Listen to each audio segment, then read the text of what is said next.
of which is the President of the United States, according to a source. Now, Cohen has stood by the president for 12 years. And during that time, he became known as Mr. Fix-It. Any sort of a problem, he was right there. Jason Carroll is out front. And Jason, you know, having seen these two together over many years, to say they are tight would be an understatement of the relationship that they had. Absolutely. I mean, there's so much more to this man than simply making that $130,000 to Stormy Daniels. I mean, he's as close as one might be able to get to Donald Trump and the Trump family without being family. One friend described him this way. He said, he is the man, if you ever are in trouble at 3 a.m. in the morning and you need someone to help, this is the man to do it. He gained a reputation throughout working within the Trump universe as being the pit bull, the man who could get things done. And he's been getting things done with the Trump business empire since 2006. Prior to being Trump's personal attorney, he was executive vice president of the Trump organization, and for a certain period of time also worked in Trump Entertainment. The bottom line, Aaron, he knows the business side of the world. He also now knows the political side of the world as well. Aaron. And Jason, you're standing outside, I believe, of the hotel, one of the locations that was searched where he was believed to have been staying as this happened. Michael Cohen, that is? That is correct. Apparently at his home, he was having some sort of plumbing issues, so he was staying here at the Lowe's Regency.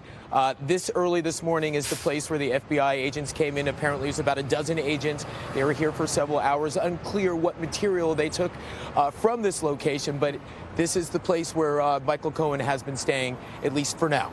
Aaron. All right, Jason, thank you very much. And out front now, Joan Walsh, national affairs correspondent for The Nation, former Republican Senator Rick Santorum, and April Ryan, White House correspondent for American Urban Radio Networks. Senator, let me just start with you. You know, I don't know if you heard the prior conversation, but, you know, head of the FBI Criminal Investigation Investigative Unit for 25 years, Chris Swecker, said he's only seen this a couple of times in his entire career, something of this significance. What's your takeaway about how important of a night this is? Well, I mean, we don't know yet. I mean, obviously the target of all this is the president's lawyer. We assume that it has to do with the president. Obviously, it probably does. The question is, you know, what did the president know, and was he involved in this? If, you know, if this man is, as he is portrayed, as someone who sort of fixes things, the president may not know anything about this. I mean, it would be probably normal for the president not know of these sort of things that are problems in his life, that things that he would like to have go away. You have people take care of them and actually don't bring them to your attention for a lot of different reasons. So this may be a situation where he fixed it, and he fixed it in a way that ran afoul, potentially afoul of campaign finance laws, and there could be problems as a result of that. Joan? Senator, what did he fix that the president didn't know about? I don't have anybody going around fixing things for me that I don't know about. I mean, the way I know you're trying to defend Donald him, Trump. but the way you're defending him actually raises more questions than it answers. I mean, we have a situation right now. First of all, I was stunned and kind of saddened for the military people in that room when the president came out and used what should have been a statement about our national defense to defend himself, to defend his lawyer, to attack Robert Mueller and all of these law enforcement people. I don't know how those men, I think they were all men, sat there and had to take that at a time when we're really supposed to be thinking about how do we respond to Syria. It was such a typical Donald Trump self-serving, self-pity party move. And I just look at this and I think this is a big night, and I will agree with the senator on one thing. We don't really know what they have, but I would say they have a lot. We don't know what they have. The one thing we do know is that a judge would have found probable cause to think that a crime had been committed, whatever that crime may have been, that would be what had allowed them to authorize these raids. April, about this moment, though, surrounded by his national security team, we're talking about a crucial moment for this country and the world in Syria. And he's making a decision about whether to strike Syria imminently. And yet he decides to go off for well over a minute, impugning the FBI, Bob Mueller, and everyone else of bias, including, I guess, his own appointee. Jeff Zeleny is reporting that no one in that room had any warning, that nobody expected him to do this. This was completely off script. Is that what you're hearing? You know, Yeah, but you know, you don't even need reporting to know this. This president goes by knee-jerk reaction whenever it's something that attacks him or makes him look like he's in a bad light. And when he went off because, number one, the man that's closest to him that he talked about, he did not know that he did this payment. One, common sense is when you're dealing with this kind of investigation that's looking for the trail of money, you don't do a lot of talking. I've talked to former prosecutor Chris Darden in the O.J. Simpson trial. He said, look, the president talked too much, they talk too much, and you know, you don't taunt the very people that are upholding your freedoms. So, and then Chris Darden also said a couple weeks ago, and this is very poignant for this moment, and it reminds you of the impeachment of Bill Clinton. They were looking at Whitewater, and it wound up being an impeachment over a lie about Monica Lewinsky. Now, right. A this lie about issue, sex, right, which of course is the possible parallel to this. Exactly. But here's the thing with this Russia investigation, and this is what Chris Darden said to me. He said, look, it's like a police officers going in to raid a home for drugs. You go to get the drugs, but you see the wife being beaten. You don't leave the wife there. You bring it all in. So this is what's happening. They're following the trail of money, and now Michael Cohen's properties have been raided, and they're seizing information. They've taunted the FBI, and they've talked too much, and it's happening now. So, Senator, what happens here? I mean, is the president going to go ahead and fire Mueller? I mean, let me just play again. He was asked about that today after he went off on the tirade about the FBI and everybody else involved in this. So he was asked, and let me just play it again for you. Why don't I just fire Mueller? Well, I think it's a disgrace what's going on. We'll see what happens. But I think it's really a sad situation when you look at what happened. And many people have said you should fire him. Again, they found nothing. And in finding nothing, that's a big statement. If you know the person who's in charge of the investigation, you know all about that, Deputy Rosenstein, Rod Rosenstein. He wrote the letter very critical of Comey. One of the things I said, I fired Comey. Well, I turned out to do the right thing. What do you make of this, Senator? Of course, Rosenstein, who he's holding up there as someone who did the right thing, is the guy who referred to this to the Southern District of New York, where then Trump's appointee went ahead and went for this search warrant. What do you make of his response to the question? Look, I think the president is frustrated that the attacks keep coming and that everything he's trying to do and running the country, like dealing with the issue of Syria, keeps getting sidetracked with more and more investigations. I understand that. Frankly, I sympathize with the president's frustration with Jeff Sessions recusing himself. I don't think there should have been a special counsel. I've said that on this network for over a year now, because they can be endless, as we saw with Ken Starr and a lot of others. This will go but you got, on and on and on. 16 people charged. I mean, yeah, but certainly none they of them found related to something. what Hard the to say it wasn't investigation worth was doing. about. Well, with all due respect, there are none of them with respect to what the investigation was about, whether there was any collusion with the Russians, I believe. Elections, issues with elections violations, and money to hush someone before an election? I'm talking about collusion with the Trump campaign. That's what this investigation was supposed to be about. And so far, we have no evidence of any collusion, and certainly no charges with respect to any collusion. What happened with Bill Clinton? It started off with Whitewater. I agree with you. It started off with Whitewater with Bill Clinton, and then it went into Monica Lewinsky. So you cannot say one over the other. That's why I don't like special counsels. I think listening to the president say they've found nothing, trash people, say he did the right thing in firing Jim Comey, just brings home how serious this is and how he's defending the indefensible at this point and trashing law enforcement people who all, by the way, happen to be Republicans. This is not a partisan witch hunt. Right. Well, of course, we don't know the individual politics of those involved today. But it shouldn't matter if you're an FBI agent on a raid. They're registered Republicans. They've given money to Republicans. That's all we know. Thank you all very much. And more on our breaking news. The president calling the Michael Cohen raid a witch hunt, slamming the special counsel. A top Democrat on the Judiciary Committee is out front to respond. And Trump moments ago promising the chemical attack in Syria will be met forcefully. That's a crucial thing. What does it mean? My guest, Senator Joni Ernst. Nick was born to move. 3 toddlers won't stop him, and neither will lower back pain. Because at a Dr. Scholl's kiosk, he got a recommendation for a custom-fit orthotic to relieve his foot, knee, or lower back pain from being on his feet. Dr. Scholl's, born to move. Booking a flight at the last minute doesn't have to be expensive. Just go to Priceline. It's the best place to book a flight a few days before my trip and still save up to 40%. Just tap and go. For the best savings on flights, go to Priceline. Help control cravings and lose weight with Contrave. It's FDA approved to help adults who are overweight or struggle with obesity lose weight and keep it off. Contrave is believed to work on 2 areas of the brain, your hunger center. I'm so hungry. And your reward system. Ice cream. French fries. To help control cravings. One ingredient in Contrave may increase suicidal thoughts or actions in some children, teens, and young adults in the first few months. Serious side effects are mood changes like depression and mania, seizures, increased blood pressure or heart rate, liver damage, glaucoma, allergic reactions, and hypoglycemia.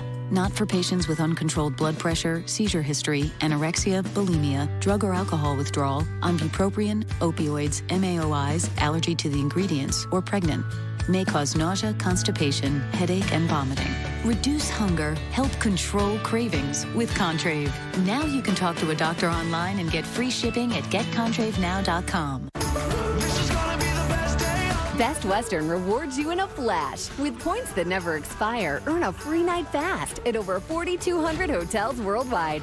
Book now at bestwestern.com and get a $10 gift card with every stay. You know their names. You don't know their whole story. A rare and intimate reveal of America's most famous family. American Dynasties, The Kennedys, Sundays at 9 on CNN. Introducing Pulse. Broken phone? We fixed that. It couldn't be easier. We'll be there in a heartbeat 7 days a week. Check us out at pulse.com. Pulse, for the ups and downs of digital life. Introducing Pulse. New TV to install? We do that. It couldn't be easier. We'll be there in a heartbeat 7 days a week. Check us out at pulse.com. Pulse, for the ups and downs of digital life. With so many mattresses out there, how do you know which one is really the best?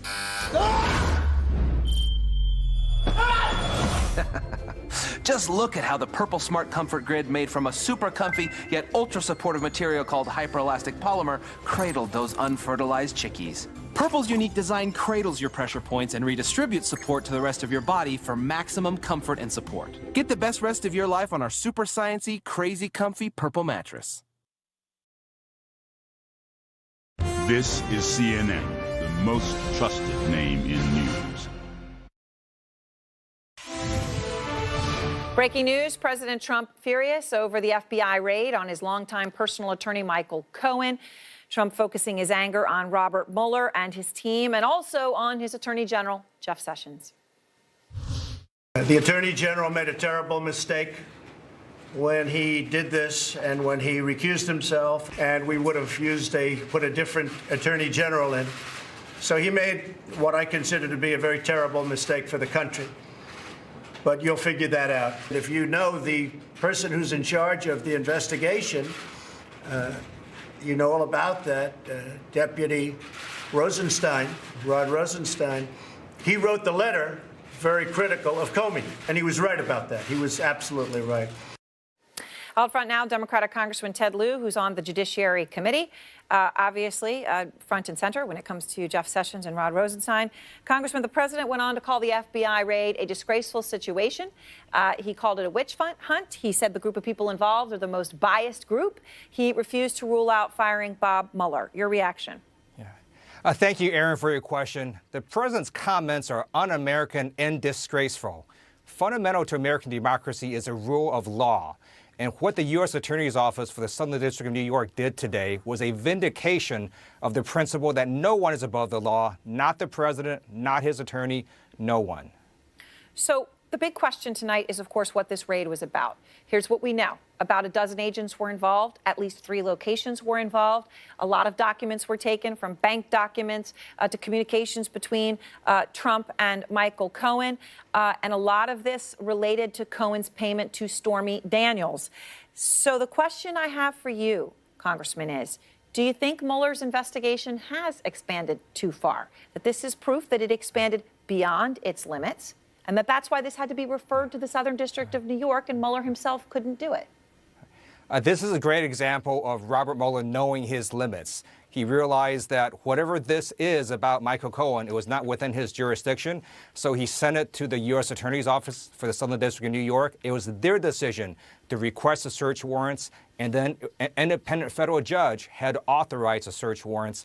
And by the way, last month, Congresswoman Kathleen Rice and I wrote a letter to the FBI asking them to investigate Michael Cohen because that $130,000 payment looked like a massive violation of campaign finance laws. Is that what you think this is all about? Yeah. Campaign finance laws? That's going to be the extent of it? It's certainly possible. The public reporting shows there may have been bank fraud dating back several years. We don't know, but we do know that the judge thought that Michael Cohen either was not going to cooperate or would have destroyed evidence in authorizing these search warrants, because one of the first requirements is that the U.S. Attorney's Office has to show they could have gotten this information another way. Right, and of course, the Cohen has said he's been cooperating there. Obviously, they felt they didn't have that. They didn't have the cooperation at all. You heard what the president said there, Congressman. The Attorney General made a terrible mistake when he recused himself. We would have put a different Attorney General in. He made a very terrible mistake for the country. Trump obviously livid at his Attorney General and talking about bias, witch hunt, disgrace, referring to Bob Mueller's team. Is Bob Mueller's job at risk right now or not?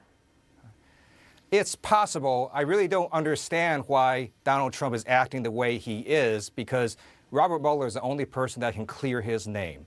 And if Donald Trump, in fact, did nothing wrong, he would want the investigation to proceed forward and to conclude and then to see if his name gets cleared. But the actions and statements by Donald Trump show evidence of guilt. It shows consciousness of guilt, because an innocent person would not be acting the way our president is. The president finally, just last week, broke his silence on the Stormy Daniels issue, which, again, I just want to point out, we know was at the core of what was they were seeking today, among other things, but Stormy Daniels was at the core. And he was asked specifically, did he know about that payment? Here's how he answered the question on Air Force One. Did you know about the $130,000 payment to Stormy Daniels? Then why did Michael Cohen make it if there was no truth or allegation? Well, you have to ask Michael Cohen. Michael's my attorney, and you'll have to ask Michael. Do you know where he got the money to make that payment? No, I don't know. Obviously, he said that to reporters. He didn't say it under oath. Do you think he told the truth? The Washington Post has documented that Donald Trump has lied over 2,000 times since he got inaugurated. So I don't have any idea whether Donald Trump told the truth or not. But I do know that this Stormy Daniels $130,000 payment looked like a pretty clear violation of campaign finance laws, where the maximum contribution or payment would have been $5,400. All right. Thank you very much, Congressman Liu. I appreciate your time tonight. Thank you, Erin. And next, President Trump calling the raid on his lawyer's office an attack on America. I'm going to get reaction from Republican Senator Joni Ernst. And the United States on a potential collision course with economic catastrophe, owing more money than we make. Are Trump's tax cuts and tariffs to blame?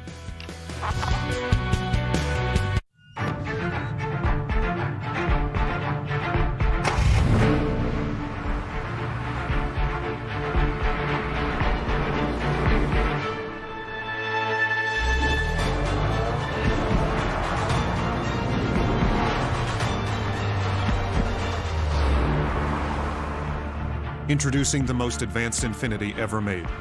The all-new 2019 Infiniti QX50. Infiniti. Empower the drive. He's playing with us. No. He's trying to tell us something. Let's see what forensics thinks.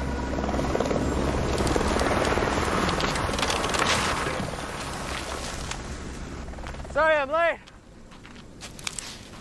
What'd I miss? Want to get away? Now you can with Southwest fares as low as $49 one way. Yes to low fares with nothing to hide. That's transparency. Come fly with me, let's fly away. Come fly with me, let's fly away. What is he like, this Picasso? The truth is, the only way to be a true artist is to work day and night. Lose yourself in it completely. Some things are more important than art. Not to me. Everyone wants something from the great Picasso.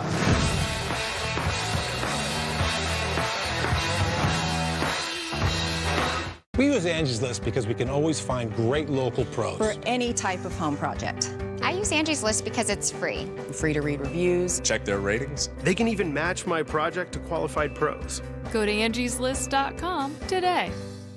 All right, I brought in high protein to help get us moving and help you feel more strength and energy in just 2 weeks. I'll take that. Ensure high protein with 16 grams of protein and 4 grams of sugar. Ensure always be you. The president takes on Syria. We'll be making some major decisions over the next 24 to 48 hours. Trump often criticized Obama for telegraphing plans. Is he now doing the same thing? Anderson Cooper 360, live next. Did you know that a dirty CPAP system can make you sick? If you knew what could be growing in your mask and hose, it would keep you up at night. Now SoClean.com has released the world's first and only automated hands-free CPAP cleaner and sanitizer. With its patented design, SoClean is fast, effective, and hands-free, killing 99.9% of all CPAP germs. Try SoClean now through this special TV offer free for 30 days. Just call 800-549-1582. My health has improved. It's simple to use, and I'm not worried about infections. SoClean works on all CPAP machines and popular masks, destroying CPAP bacteria, viruses, and germs without the daily hassle of washing your system by hand. Just place your mask in, close the lid, and in just minutes, voila, sanitized and ready to use. Try SoClean risk-free for 30 days. This is a limited time offer. Call now, 800-549-1582, or visit SoClean.com today. American Dynasties, The Kennedys, Sundays at 9 on CNN. Breaking news, President Trump angry tonight over the raid on his personal attorney's office. A source close to the president telling CNN this seems to have struck a nerve unlike anything we have seen so far. Tonight, the president declaring the raid a, quote, witch hunt. So I just heard that they broke into the office of one of my personal attorneys. Good man, and it's a disgraceful situation. It's a total witch hunt. It's an attack on our country in a true sense. It's an attack on what we all stand for. Out front tonight, Republican Senator Joni Ernst. And Senator Ernst, thanks so much for your time tonight. Just to be clear, of course, it wasn't a break-in, right? The FBI had multiple search warrants for these locations, and they had obtained these from a judge who felt there was probable cause for a possible crime. The president called the raid on Michael Cohen's office, in his words, a, quote, attack on our country. Do you agree with that, Senator? Well, I can't speak for the president, but what I would want to know is what is the tie-in with the investigation? What are we talking about? Is it Russia? Is it elections collusion? That's what I would want to know. And so I want to know what the tie-in is with this addition to the investigation. I really want to know, was there collusion with the elections process? That's what we need to correct before we see any more involvement of Russia in our election cycle. That's at the heart of the matter. It is at the heart of the matter. I just want to make sure I understand, though, if Bob Mueller uncovered something related to Stormy Daniels or bank fraud or something else, we do understand that some of these seizures were related to Stormy Daniels, and therefore referred it to another jurisdiction because he felt it was outside his purview. Would you be okay with them pursuing it if indeed it was a crime and it was committed with perhaps the president's knowledge? If he had found actual evidence that there was something wrong, certainly that's fine. But going back to Robert Mueller, we really want to get at the heart of Russia and their investigation there with our elections process. So anything other than that is kind of an aside, and let that go where it may. But certainly from my perspective in Congress, I want to know about Russia and our election cycle. And the president, of course, Senator, was asked whether he would fire Bob Mueller over this. He sidestepped the question, said, would I fire Bob Mueller? Didn't dismiss it. Didn't answer in the affirmative, though. The Senate Minority Leader Chuck Schumer has put out a statement warning the president not to do it, and it's saying, in part, quote, the president is thinking of using this raid to fire Special Counsel Mueller or otherwise interfere with the chain of command in the Russia probe. We Democrats have one simple message for him: don't. Obviously, Senator, you speak as a Republican tonight. Do you agree with Senator Schumer? Should Mueller be off the table, or would you be okay if the president fired Bob Mueller now? Well, the president has the ability to do that, but I don't see him doing that. I think we have come too far in the Russia investigation. And again, I think that needs to be investigated fully. And once Robert Mueller has come to the conclusion whether there was collusion, wasn't collusion, how Russia was involved in the election cycle, then that needs to be wrapped up and presented to Congress. Senator, I want to turn to the other breaking story tonight. The president obviously saying all of this in the midst of a meeting with his national security team on a crucial decision for this country, which is whether to strike Syria with missiles and whether such a strike is imminent. Here is what he said about that. It will be met, and it will be met forcefully. We're going to make a decision tonight or very shortly thereafter, and you'll be hearing the decision. But we can't let atrocities like we all witnessed, and you can see that, and it's horrible. We can't let that happen.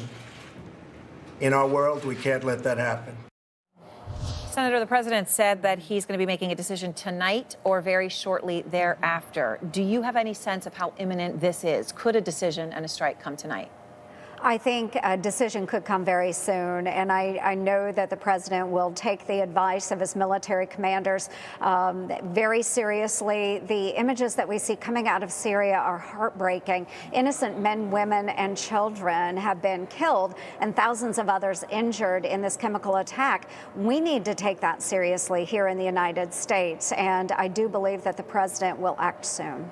And you talk about those images. They are hard to watch, but it's important for people to see them, to understand what we are talking about, to understand that these are human lives, these are children, these are people who have undergone horrific suffering in what appears to be a chemical attack. We know at least 49 people are dead, many more injured, perhaps the gas being so heavy that it sunk down into the basement where children and families were seeking refuge. Senator, you've served in the armed forces, you've spent a long career doing so, you've spent time in the region. Do you support another strike? I do, and I supported the president's strike last year about this same time as well.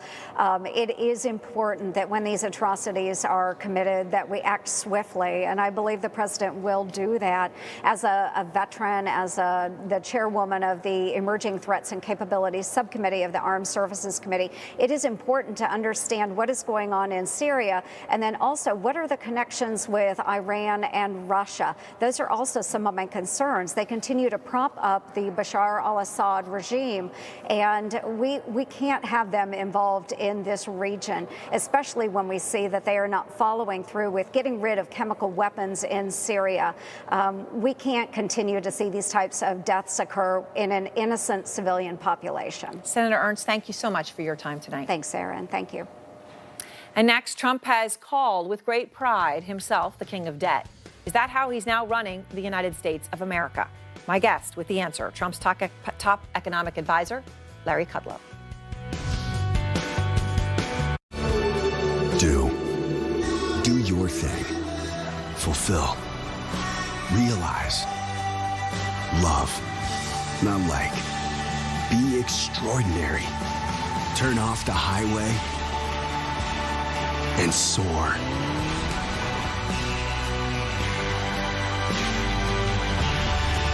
Spread your wings. Mazda. Feel alive. Well, like most of you, I just bought a house. Oh, very nice. Now I'm turning into my dad. I text in full sentences. I refer to every child as chief. This hat was free. What am I supposed to do, not wear it? Next thing you know, I'm telling strangers defense wins championships.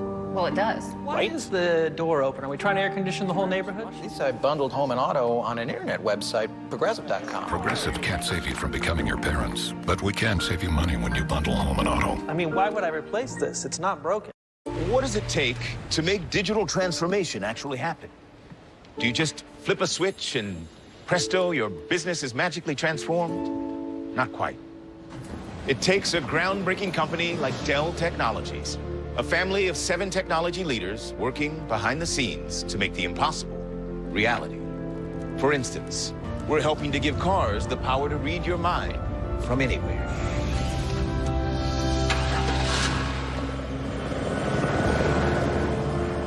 helping up to 40% of the nation's donated blood supply to be redirected to the areas and people that need it most. And we're even developing technology to create a whole new vision for the blind. So while you might not see what we're doing is changing the way we all see the world. Magic can't make digital transformation happen, but we can. Let's make it real. I have asthma, one of many pieces in my life. So when my asthma symptoms kept coming back on my long-term control medicine, I talked to my doctor and found a missing piece in my asthma treatment with Brio. Once daily Brio prevents asthma symptoms. Brio's for adults with asthma not well controlled on a long-term asthma control medicine, like an inhaled corticosteroid. Brio won't replace a rescue inhaler for sudden breathing problems. Brio is specifically designed to open up airways to improve breathing for a full 24 hours. Brio contains a type of medicine that increases the risk of death from asthma problems and may increase the risk of hospitalization in children and adolescents. Brio is not for people whose asthma is well controlled on a long-term asthma control medicine, like an inhaled corticosteroid. Once your asthma is well controlled, your doctor will decide if you can stop Brio and prescribe a different asthma control medicine, like an inhaled corticosteroid. Do not take Brio more than prescribed. See your doctor if your asthma does not improve or gets worse. Ask your doctor if 24-hour Brio could be a missing piece for you. See if you're eligible to pay no more than $10 a month.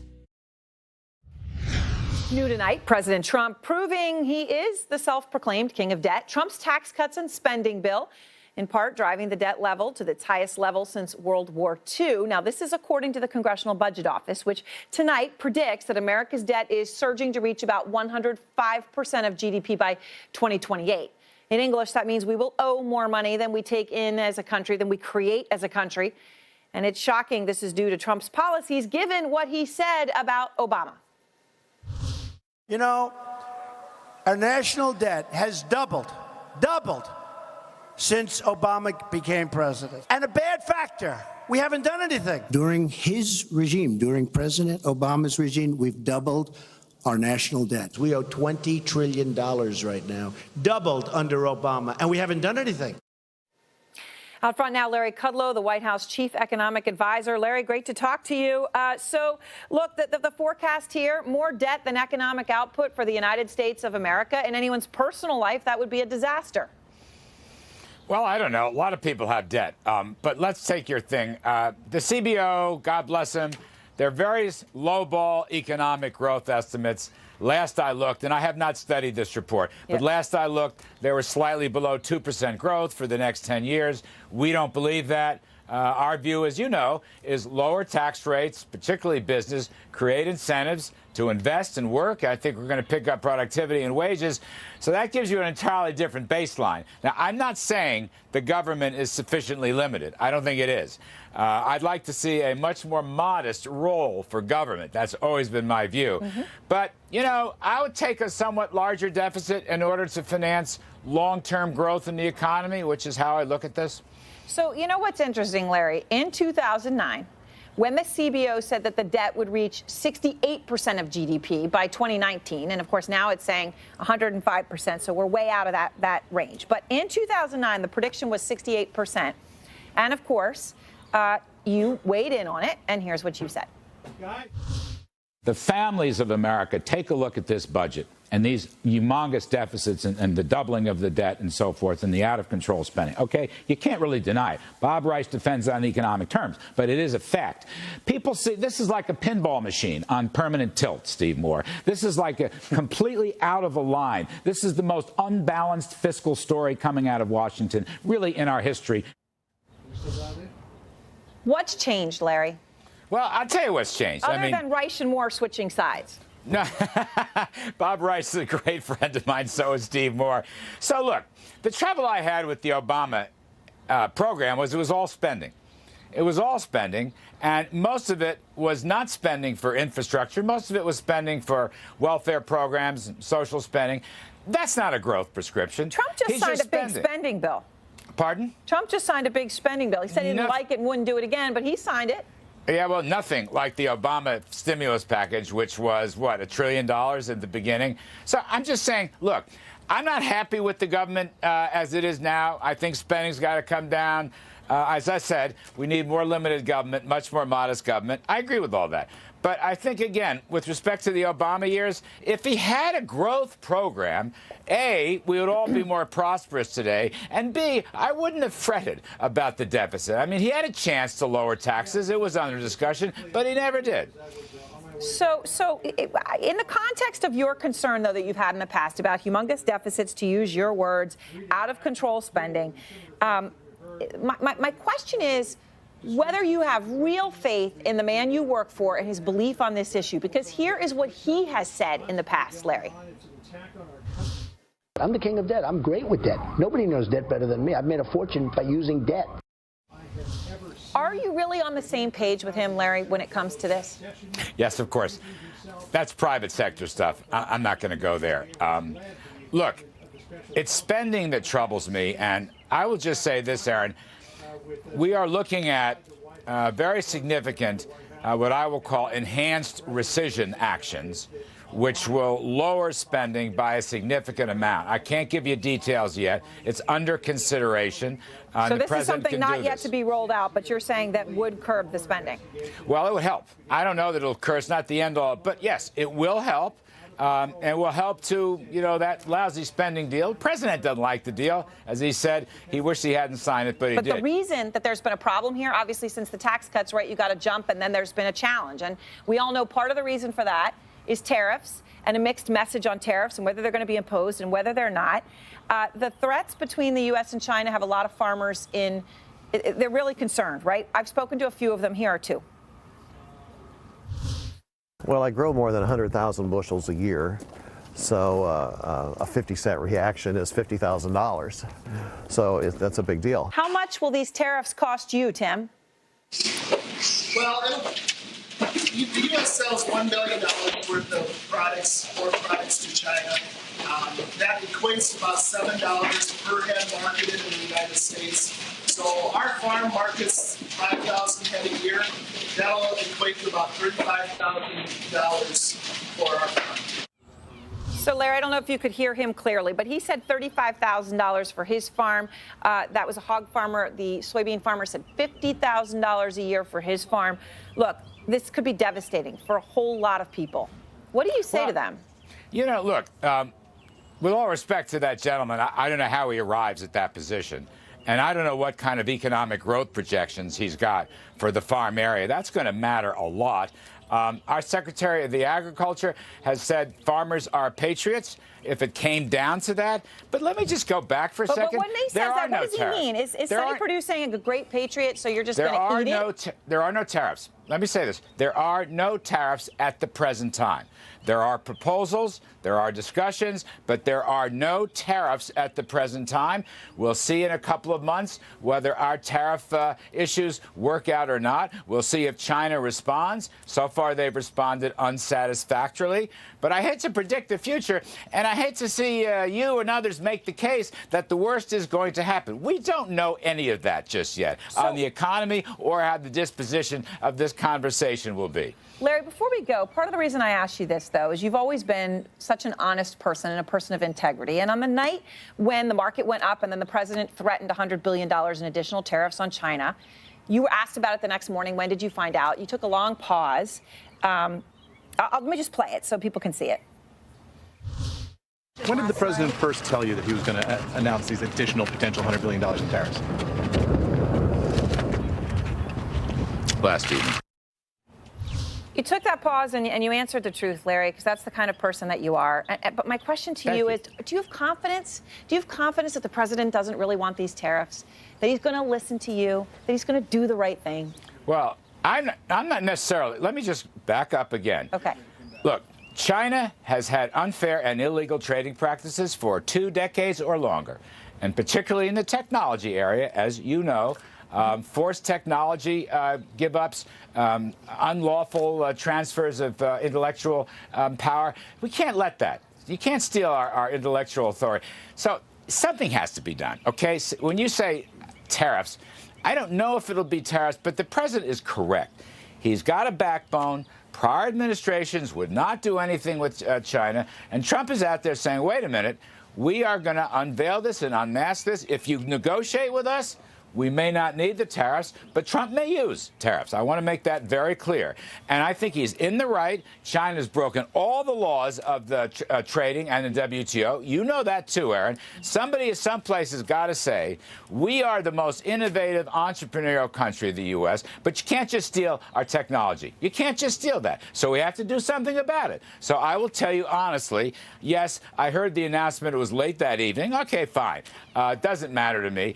In terms of the overall program, I think Trump's on absolutely the right track here. And at the end of this, I call it the end of the rainbow, there could be a lot more economic growth with more real free trading conditions, which we don't have. More growth, not just for the U.S., but for the whole world, including for China. All right. Well, Larry Kudlow, thank you very much. I appreciate your time tonight. Thank you, Aaron. And thank you all for joining us. Don't forget, you can watch the show anytime. You just have to go to CNN Go. AC 360 with Anderson begins right now. Good evening. The news simply does not come much bigger than this. With President Trump weighing military action against Syria, the FBI takes action against his personal attorney, and President Trump lashes out big time. At the FBI, at his own attorney general, his deputy attorney general, the Russia investigation, and the man who's running it. FBI agents raided Michael Cohen's office and hotel room, and now Robert Mueller's job may be in jeopardy. That's what a source tells us, and that's what the president also told us tonight during a moment with reporters unlike any the country has seen until now. Why don't I just fire Mueller? Well, I think it's a disgrace what's going on. We'll see what happens, but I think it's really a sad situation when you look at what happened. And many people have said you should fire him. Again, they found nothing. And in finding nothing, that's a big statement. If you know the person who's in charge of the investigation, you know all about that, Deputy Rosenstein, Rod Rosenstein. He wrote the letter very critical of Comey. One of the things I said, I fired Comey. Well, I turned out to do the right thing, because you look at all of the things that he's done and the lies, and you look at what's gone on at the FBI with the insurance policy and all of the things that happened. Turned out I did the right thing. But he signed, as you know, he also signed the FISA warrant. So Rod Rosenstein, who's in charge of this, signed a FISA warrant, and he also signed a letter that was essentially saying to fire James Comey. And he was right about that. He was absolutely right. So we'll see what happens. Well, that was far from all the president said, as you'll hear in just a moment. First, CNN's chief political analyst Gloria Borger joins us. First, just break down for us what we know about these raids, Gloria. Well, we know that, there were raids on his office and on his home and his hotel room. And we know that the search was largely, I was told by a source familiar, about Stormy Daniels. And there were a bunch of requests in it, which were all kind of subsections of the Stormy case, about the payments to her, about his communication with the president about those payments, and his communications with the campaign. I was then also told that the search also mentioned election laws. And, there have been questions raised about whether this money was used improperly. And then there were some smaller issues about other investments that could or could not be related to the Stormy issues. The sources weren't clear. And so I think that it was broad in one sense, but we do know that it's largely related to the Stormy Daniels case. Let me just clarify something you said, Gloria. You said that according to your source, there was some of the things being looked at were communications between Michael Cohen and the president or the campaign about the payments. Is your source saying that the president knew about the payments or the campaign knew about the payments? Because Michael Cohen has said, he didn't tell anybody. Right. The president just last week said he didn't know anything about it either. Right. And the president also announced Michael Cohen is my attorney, so you would assume that would be protected by attorney-client privilege. That's the big question. You just hit on it, Anderson. Were there communications about covering this up if the president has said he didn't do it? Is that a crime if they talked about it? I mean, we don't, we really don't know. But I think that's one of the things they're trying to get to the bottom of. And the special counsel says, look, this isn't in my jurisdiction. This is somebody else's jurisdiction. So I'm just gonna hand it over to them. And I think what we saw today, Anderson, was a president, and I was told, who was much angrier at Rod Rosenstein, and Jeff Sessions than he actually is at Bob Mueller on this. Gloria, a lot to learn still. I appreciate that. More now on what the president said and just what to make of the entire scene in the cabinet room. CNN's Jim Acosta joins us now from the White House. So, Jim, just talk a little bit more about what the president said today about those FBI raids, because he went on for some time, and, I mean, it was extraordinary to watch. It was extraordinary, Anderson. We were sort of watching the president's thought process and all of this in real time, and he was meeting with these military leaders this evening to talk about, in part, what to do about the situation in Syria. But you could see the gears turning in the president's head just as to what he should do, how to respond to this FBI raid into the offices of Michael Cohen, some of these other places associated with Michael Cohen. And I talked to a source close to the White House earlier today who pretty much, I think, previewed what the president had to say later on in the evening, and that is Mueller has gone rogue. They feel like even though U.S. Attorney's Office took this over and had this FBI raid carried out, that this is essentially a manifestation of the special counsel investigation going rogue. And you heard some of that from the president himself later on in the evening. Here's more of what the president had to say. So I just heard that they broke into the office of one of my personal attorneys, good man, and it's a disgraceful situation. It's a total witch hunt. I've been saying it for a long time. I've wanted to keep it down. We've given, I believe, over 1 million pages worth of documents to the special counsel. They continue to just go forward, and here we are talking about Syria. We're talking about a lot of serious things with the greatest fighting force ever. And I have this witch hunt constantly going on for over 12 months now. And actually much more than that. You could say it was right after I won the nomination it started. And it's a disgrace. It's frankly a real disgrace. It's an attack on our country in a true sense. It's an attack on what we all stand for. So when I saw this and when I heard it like you did. I said, that is really now in a whole new level of unfairness. So this has been going on. I saw one of the reporters who is not necessarily a fan of mine, not necessarily very good to me. He said, in effect, that this is ridiculous. This is now getting ridiculous. They found no collusion whatsoever with Russia. The reason they found it is there was no collusion at all. No collusion. This is the most biased group of people. These people have the biggest conflicts of interest I've ever seen. Democrats, all, or just about all, either Democrats or a couple of Republicans that worked for President Obama.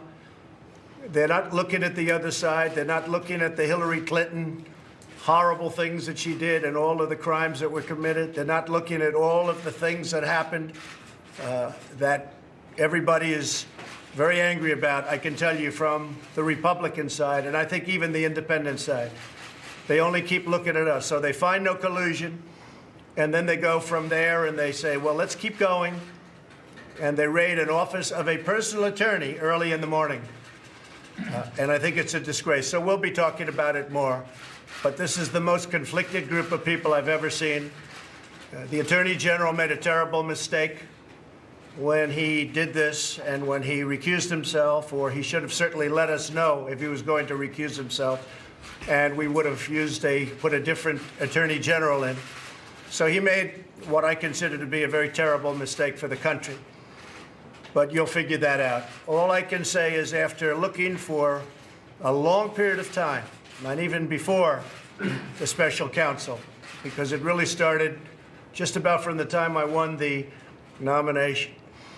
And you look at what took place and what happened, and It's a disgrace. It's a disgrace. I've been president now for what seems like a lengthy period of time. We've done a fantastic job. We've beaten ISIS. We have just about 100% of the caliphate or the land. Our economy is incredible. The stock market dropped a lot today as soon as they heard the noise of, this nonsense that's going on. It dropped a lot. It was up, way up, and then it dropped quite a bit at the end, a lot.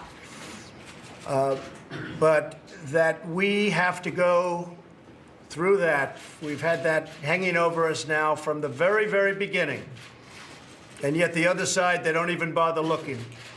And the other side is where there are crimes. And those crimes are obvious. Lies under oath all over the place.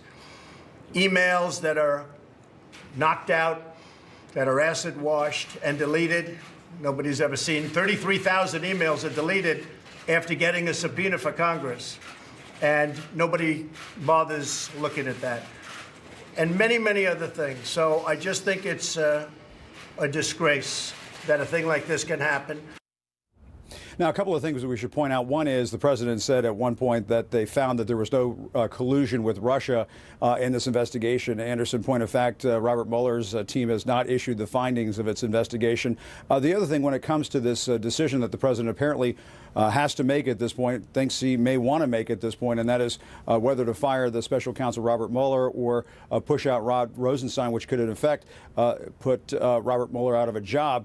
I talked to a Democratic lawmaker earlier this evening, and you're starting to hear this from other Democrats up on Capitol Hill saying if the president does that, they will start moving in the direction of impeachment in the House. Now, of course, the Republicans control the House, and Anderson, people are saying that firing Robert Mueller is the whole ballgame. I don't know if that's necessarily the case. Anderson, I think the entire ballgame is what Republican leaders up on Capitol Hill ultimately decide to do if the president fires Robert Mueller. We're not getting clear answers from leaders up on Capitol Hill as to whether or not they would go ahead, along with their Democratic colleagues, and move towards impeachment if the president does something like this. And one of the reasons why you might not see that happen is what we're hearing from our sources close to the White House, inside the White House earlier this evening. If they can make the case that Robert Mueller has stepped outside the bounds of this investigation, they may use that as a political argument not to act. And you can't have a constitutional crisis if the legislative branch of government decides not to act. Anderson. Jim, you heard Gloria's reporting about who the president was angry with, namely Attorney General Sessions, and it seems like mostly Deputy Attorney General Rod Rosenstein. Are you hearing at all from the White House that this might have crossed a line and could actually lead to the firing of Mueller? I mean, it's something certainly, that's been for a long time. Yeah, I think that based on what we're hearing tonight, Anderson, that they feel as though this is no longer about the Russia investigation, that this is no longer about Russian collusion. Anderson, they know all too well what the Clinton impeachment was about. It was about a real estate transaction that came under investigation that eventually turned into sex, and an investigation of whether or not Bill Clinton lied under oath when he was being deposed in the Paula Jones matter. And they're seeing some shades of Whitewater in all of this, quite honestly. The question becomes, Anderson, was the president just venting earlier tonight? Was he once again pining about the possibility of firing Robert Mueller, or does he ultimately do that? And of course, that just conjures up this huge potential for a constitutional crisis in this town. But Anderson, that just depends on if the Republicans decide to act. If the Republicans stand by and allow the president to fire the special counsel or the attorney general, the deputy attorney general, and then nothing happens and this case is dropped, then it just may eventually be a matter for the voters come November to decide whether or not any of that was appropriate, lawful, and so on. So a whole slew of questions that needs to be answered here in the coming days. But no question tonight, the president is deeply upset, angry about this. People around him are saying that Mueller has gone outside the bounds of this investigation. The question ultimately is, what does the president do now? Yeah, Jim Acosta, thanks very much. The U.S. attorney overseeing the Cohen case, we should point out, is a Trump appointee. He succeeded CNN senior legal analyst Preet Bharara, whom the president fired. That's both a disclaimer and a reason to get his take on all of this. You heard the president's remarks. I mean, it certainly sounds like a preamble to firing Mueller or firing somebody. Well, it sounds like, what we've been hearing for a long time. He's angry when any prosecutor starts to investigate anything that touches him or anyone close to him. And, his lawyer is pretty close to him and has been close to him for a long time. So he's obviously angry. He's saying a lot of things that probably are better for him not to say, because the more he says about what he doesn't like with respect to an investigation, it adds to the narrative that he is trying to put a stop to something, which starts to fill in the vessel of obstruction. Could he, just in terms of firing Mueller, if he wanted to, he could fire Mueller, and he could do it directly? There's a procedure by which he's supposed to do it. It has to be done by the Deputy Attorney General, but he could find someone to replace the Deputy Attorney General. So most people think that to effectuate the firing of Bob Mueller, there has to be some domino effect that will cause that in the future. A domino effect in terms of? You got to get rid of Rosenstein, or you got to get a new Attorney General who would not be recused. Which yet again, he was talking badly about the Attorney General. He does it all the time. He has no shortage of ill comments about a lot of lawyers, except his own. So Michael Cohen reportedly being investigated for possible bank fraud, campaign finance violations. Some of the materials released related to Stormy Daniels. How could that agreement that Michael Cohen claimed he facilitated, the $130,000 coming from what he said was a home equity line of credit, and that payment, how would that lead to those possible charges? I get the campaign finance violations. That would be considered an in-kind contribution to benefit a campaign. First of all, I think it's important to say I have no personal knowledge of any of this. The second thing I think it's important to say is that we don't know what kind of charges are being looked at, and maybe no charges will ultimately follow. But if you're going to speculate, that Michael Cohen has said, among other things, that the way he was able to get the money together to make the payoff to Stormy Daniels' lawyer was by refinancing his home. And that's a form of a loan that you have to do through a bank. So who knows what kinds of representations he made to the bank to get that loan. I guess if he was straightforward, he said, well, I'm getting this money, I'm refinancing my home for a $130,000 payment to give to a porn actress who claims to have had an affair with the president. That's probably not what he put in the loan document. So if you lie to a loan officer and lie to a bank, that's a potential crime. That's pure speculation on my part, but those are the kinds of things that can... There was also a suspicious activity report sent out by the bank on that. Yeah, it could be for a variety of reasons. Banks are supposed to report when activity occurs that's not in the norm. And that's how a lot of criminal investigations start. And that may have been what happened here. But the other thing that's important, the reporting is so fresh, it is unclear to me who's really running this investigation. The reporting suggests that it's the Southern District of New York, U.S. Attorney's Office, which is where I used to work, and I used to be the U.S. Attorney myself, that approved the raid. And according to the U.S. Attorney Manual, for a search to be done on a lawyer's residence or office, it is an especially sensitive kind of search that has to be approved personally by the United States Attorney in consultation with the Criminal Division in Washington. And the sitting if that's all true, the sitting United States Attorney right now is a man by the name of Jeff Berman, who was handpicked by the President of the United States to take over for my successor, June Kim. And so it's an act of independence on the part, if this is true, of the person who is now in charge of my old office. So I don't know how you can complain the way the President did about, politics or anything else. The Justice Department is run by his people. The special counsel was appointed by his people. This U.S. Attorney is his person, who I'm told he actually met with before appointing him to the position. And what I've seen so far is that the Mueller team referred this portion of the investigation to the Southern District of New York through Rod Rosenstein. And maybe that's true. It is also true, by the way, that if the Mueller team needed to do an investigation that involved property records in New York City, which is, parts of which are in the Southern District of New York, that they would need to get a search warrant, even in connection with their own investigation. And to do that generally, you have to go through the local U.S. Attorney's Office. So in lots of instances, my office would have been involved with getting the search warrant because the property that was being searched was in the Southern District of New York, even though it was someone else's case. I'm not saying that this is a Mueller special, but until I see more reporting, I think that's possible. Bree Brar, thanks so much. Appreciate it. Thanks. Well, there's a lot more to get to tonight on this raid of Michael Cohen's office, also his hotel room. Stormy Daniels' attorney Michael Avenatti joins us coming up next. He has plenty to say, and not just about everything that happened late today. Later, the president's decision on Syria, which he now says will be made tonight or, quote, shortly thereafter. He's making it apparently in anger over other things. We'll explore the implications tonight. Anderson Cooper 360, brought to you by Taltz.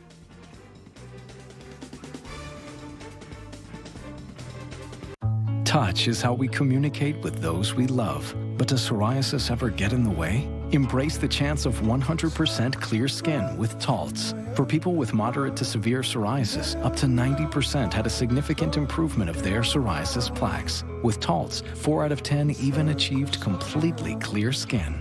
Don't use if you're allergic to Taltz. Before starting, you should be checked for tuberculosis. Taltz may increase risk of infections and lower your ability to fight them. Tell your doctor if you have an infection, symptoms, or received a vaccine or plan to. Inflammatory bowel disease can happen with Taltz, including worsening of symptoms. Serious allergic reactions can occur. Ready for a chance at 100% clear skin? Ask your doctor about Taltz. Try it for as little as $5 a month. Allergies with sinus congestion and pressure? You won't find relief here. Go to the pharmacy counter for powerful Claritin D. While the leading allergy spray relieves 6 symptoms, Claritin D relieves 8, including sinus congestion and pressure. Claritin D relieves more. Hold up. We got a laggy video call here. You need Verizon, the best network for streaming. Trade you.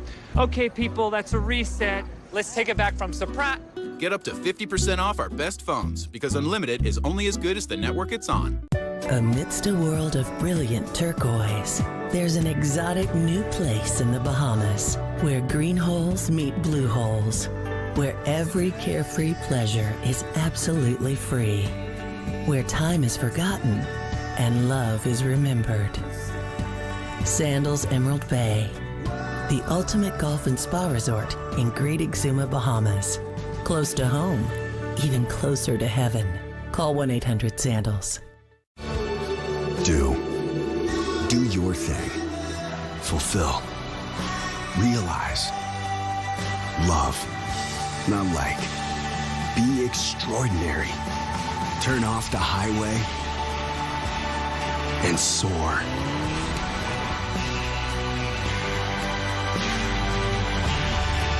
Spread your wings. Mazda. Feel alive. Going somewhere? Here's some advice. TripAdvisor now searches more than 200 booking sites to find the hotel you want and save you up to 30%. Trust this bird's words. TripAdvisor.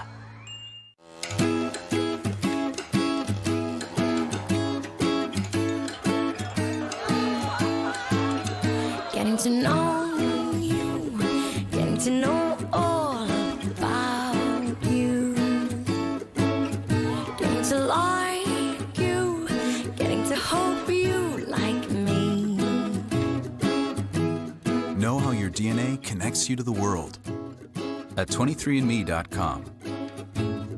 What will you discover with the Ultimate Lens Package by Essilor? Sharper vision without limits. Days that go from sun up to sundown. A whole world in all its beauty.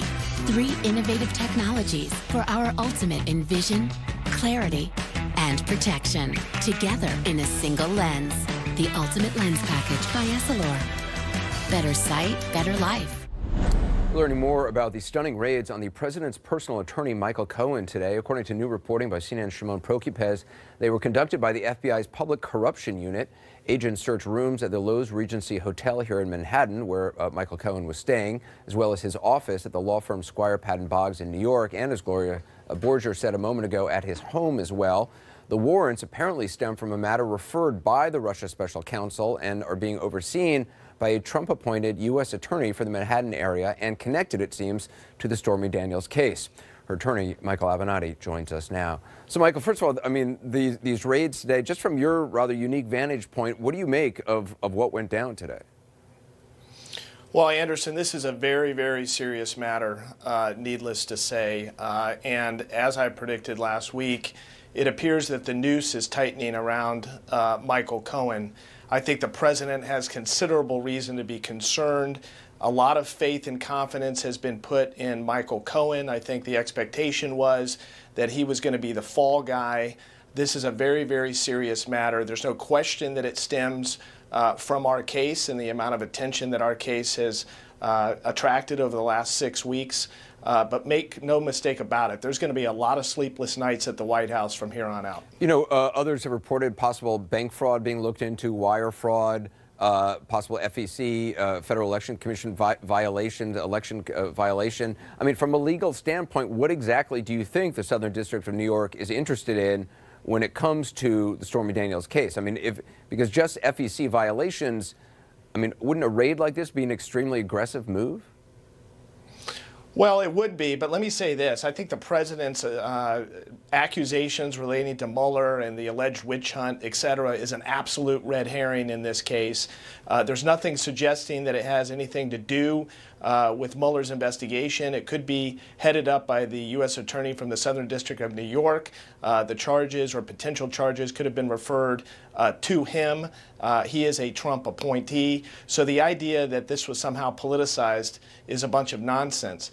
Now, moving to the purpose of the raid, Anderson, I will tell you, and we have announced this previously, we have substantial reason to believe that when Michael Cohen opened the bank accounts at First Republic Bank for the purposes of wiring this money, that he was not truthful and honest with the bank as to the purpose of those accounts and what they were designed to be used for. We've never stated that publicly. I'm going to state it publicly tonight. That could be one basis for the raids. But again, I think this is a very, very serious matter. There's a strong likelihood, in my opinion, that the U.S. Attorney's Office or the special counsel will be able to pierce the attorney-client privilege between Michael Cohen and Mr. Trump based on a crime fraud exception. And again, I can't overstate the seriousness of this at this point. I mean, that's one of the things I think a lot of people don't realize about attorney-client privilege, that if there is some sort of illegal collusion or fraud being perpetrated between a client and an attorney, the attorney-client privilege can itself be pierced. That's correct. You can't use your attorney to effectively carry out a crime and then claim that the communications with the attorney are privileged and out of bounds based on the attorney-client privilege. In a nutshell, that's the rule. And I think there's a high likelihood, if in fact there were communications between Michael Cohen and Donald Trump around the time of this payment, around the time of the negotiation of the agreement, or shortly thereafter, I think there's a very good argument that the crime fraud exception applies. It's something that we've been talking about for a number of weeks, but this is a stunning development, and it does not bode well for Michael Cohen. But if the president was aware of the payment, I mean, last week he came out breaking his silence, as you well know, for the first time, saying that he knew nothing about the payment. This was all done by Michael Cohen, and Michael Cohen has said that all along. If it turns out the president did know about the payment and was involved with it or authorized it in some way or ultimately reimbursed Michael Cohen, that's not illegal, is it? Well, it may be. I mean, that could constitute a felony under the federal election laws relating to if Michael Cohen and Donald Trump conspired to hide this payment and to not report it. I think that may very well constitute a felony, and it could be a very, very serious matter, both for the president and Michael Cohen. You know, I think, Anderson, frankly, the problem here is that the president has put a lot of faith on the shoulders of Michael Cohen and his ability to withstand a considerable amount of heat and take a lot of heat, potentially lose his license, etc. Michael Cohen does not strike me as the kind of guy that at the end of the day will do that. In my experience, Anderson, anytime a guy has to repeatedly tell you how tough he is and refer to himself as Ray Donovan, that's really not a tough guy at the end of the day. That's more like a purse puppy. A what? A purse puppy? A purse puppy. I've never heard that term, sorry. I just want to replay for you the top of what the president had to say tonight, because it's pretty extraordinary the way he described this FBI raid. So I just heard that they broke into the office of one of my personal attorneys, good man, and it's a disgraceful situation. It's a total witch hunt. I mean, it's interesting to have the President of the United States say that the FBI broke into the office of one of his attorneys. There was no breaking in. The FBI had a fully legal search warrant in order to conduct those raids. I mean, anytime the FBI is going to raid a lawyer's office, particularly a lawyer for the President of the United States, you would think they would have every T, crossed and every I dotted. Anderson, you're correct, and you can be assured that they did. I want to set the stage for a moment as to what happened here. On Thursday afternoon, the president made statements on Air Force One, basically directing people to talk to his attorney relating to this $130,000 payment. Less than 36 business hours later, the FBI conducted a raid at that attorney's office and his home, as well as another location. That is a stunning development. But for the President of the United States to cast aspersions as to the good members of the FBI, hardworking law enforcement people that are only trying to do their job, that are executing a valid search warrant, is outrageous for him to cast aspersions on these folks. These folks are trying to do what we've been trying to do, and that is engage in a search for the truth and get to the bottom of what happened here. And for the president to cast these aspersions, it's completely uncalled for, Anderson, and better yet, it's not smart. Where I come from, if you are a target of a federal investigation, or if people around you are targets of a federal investigation, search warrants and the like, the last thing you want to do is start casting aspersions and criticizing members of law enforcement that are doing their job. That's just not smart. I don't care who you are. I think it was this morning you announced you plan to release a composite sketch of the man that Stormy Daniels says threatened her back in a parking lot in 2011. I just want to play something you said on this morning on New Day. A composite sketch has been produced. We're going to be releasing that tomorrow, along with a significant reward, asking that the public come forward. We are very close to identifying this individual. I'm wondering, given all that happened today, sometimes news overtakes, the best laid plans. Is that still your plan to release that tomorrow?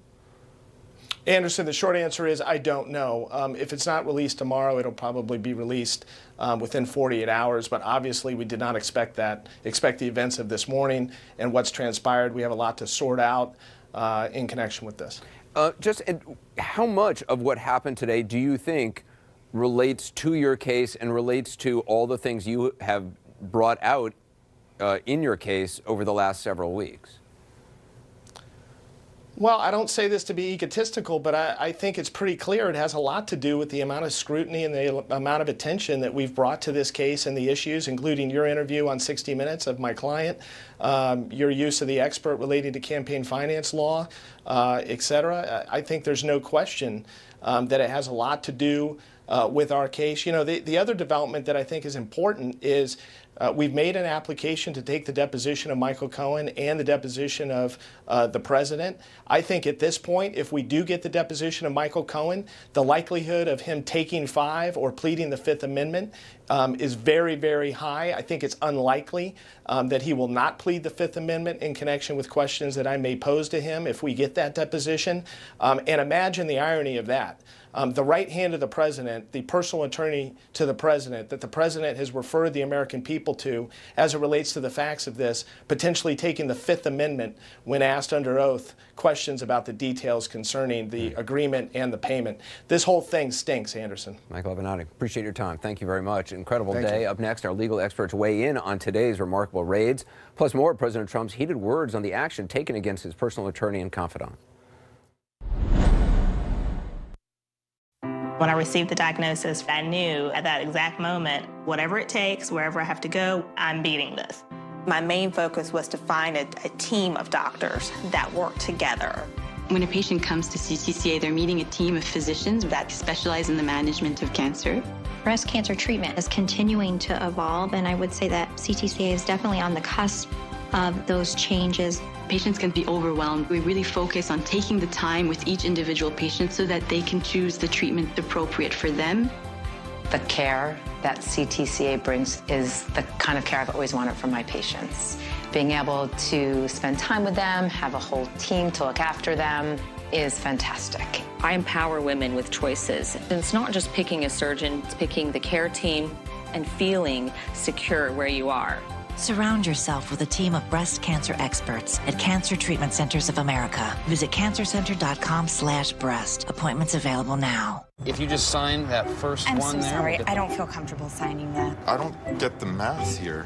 Was this the same car we talked about? What's this dealer preparation fee? I'm so sorry. This just is not what we talked about.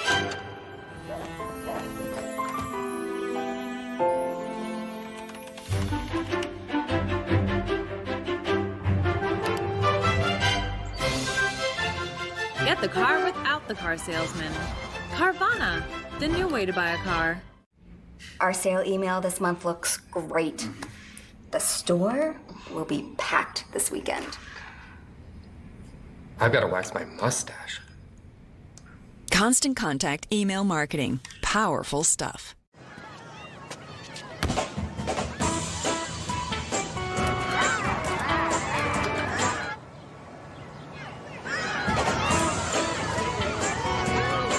Restaurants you love, delivered with Grubhub. In an era of change, one pope challenged the past and set a course for the future. No pope's ever had the impact that JP2 had. Pope, Sunday at 10 on CNN. It's a noisy, chaotic, confusing world. If only everyone could see it more clearly. Separate fake from fact. If only we all understood what's really going on. The world needs another Economist reader. And now you can try The Economist in print, free of charge. Visit free.economist.com, call 1-855-500-0015, or text ECONOMIST to 99000. With so many mattresses out there, how do you know which one is really the best?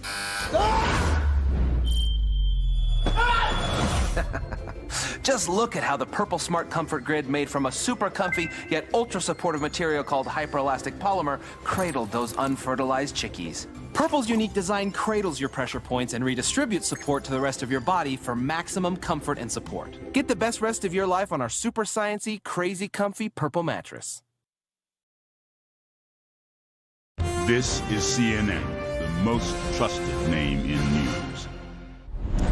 Our breaking news tonight, the FBI raids on President Trump's personal attorney, Michael Cohen. A source familiar with the raids tells CNN that documents seized were related to Stormy Daniels. Cohen has admitted paying the adult film star $130,000 to keep quiet about an affair she alleges that she had with then citizen Donald Trump in 2006.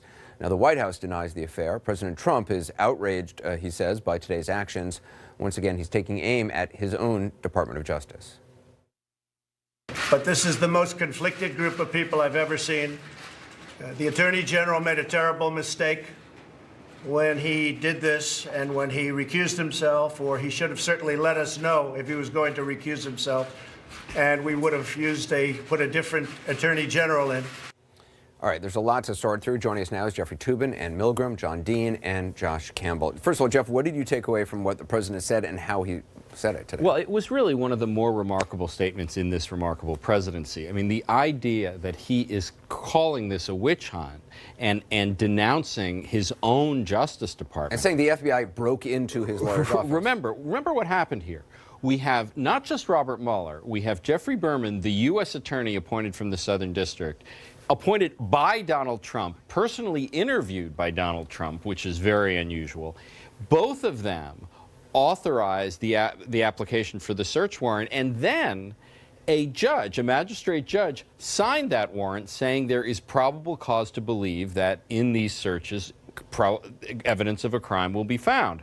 So the idea that he is calling this a witch hunt when you have all these people, including neutral judges involved, is really a shameful, shameful episode. No, and I mean, this could be something that Mueller stumbled across and then felt it's not in his purview and therefore gave it to the Southern District, or it could be something in Mueller's purview that the Southern District, they're the ones who executed the search warrant. Right, that's right. I mean, I think that's possible, although the thing I would sort of say, big picture, is that a lot of the reporting, it's been pretty clear when it's Mueller's folks, and there's a lot of reasons why the people in the Southern District would have gone out of their way to say, look, this is Mueller's job, not ours right now. So you believe this is something that Mueller's team would have it's hard passed for us over? to know right now, but my first instinct is yes, that it's something where Mueller's team is looking through evidence, they're collecting evidence, and they find evidence of a potential crime that isn't core to the work that they're doing. And even if it's allowable under the special counsel's mandate, they make a decision that,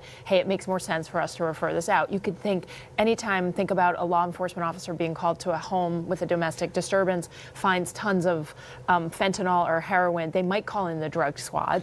So all the president's talk about Robert Mueller in this, it may be just completely misplaced. So first of all, it may have nothing to do with Robert Mueller, other than Robert Mueller making a criminal referral, which, by the way, people do all the time. And then it would be up to the sitting U.S. attorney to decide, is this something I'm going to go into court on? Because the sitting U.S. attorney appointed by the president. Exactly. And this is what, I think Jeff is rightly pointing out. What's so strange about this is the president is sort of drawing this conspiracy theory, but all the conspirators are his people, right? There's something about it that really doesn't make sense. His U.S. attorney, his FBI right now. And so, I don't believe that the U.S. attorneys or the FBI are biased, but if under the president's theory, if he believes people are politically motivated, it makes absolutely no sense. Josh, you're formerly with the FBI. What also stuck out to me is how the president characterized this raid, saying that the FBI broke into Cohen's office.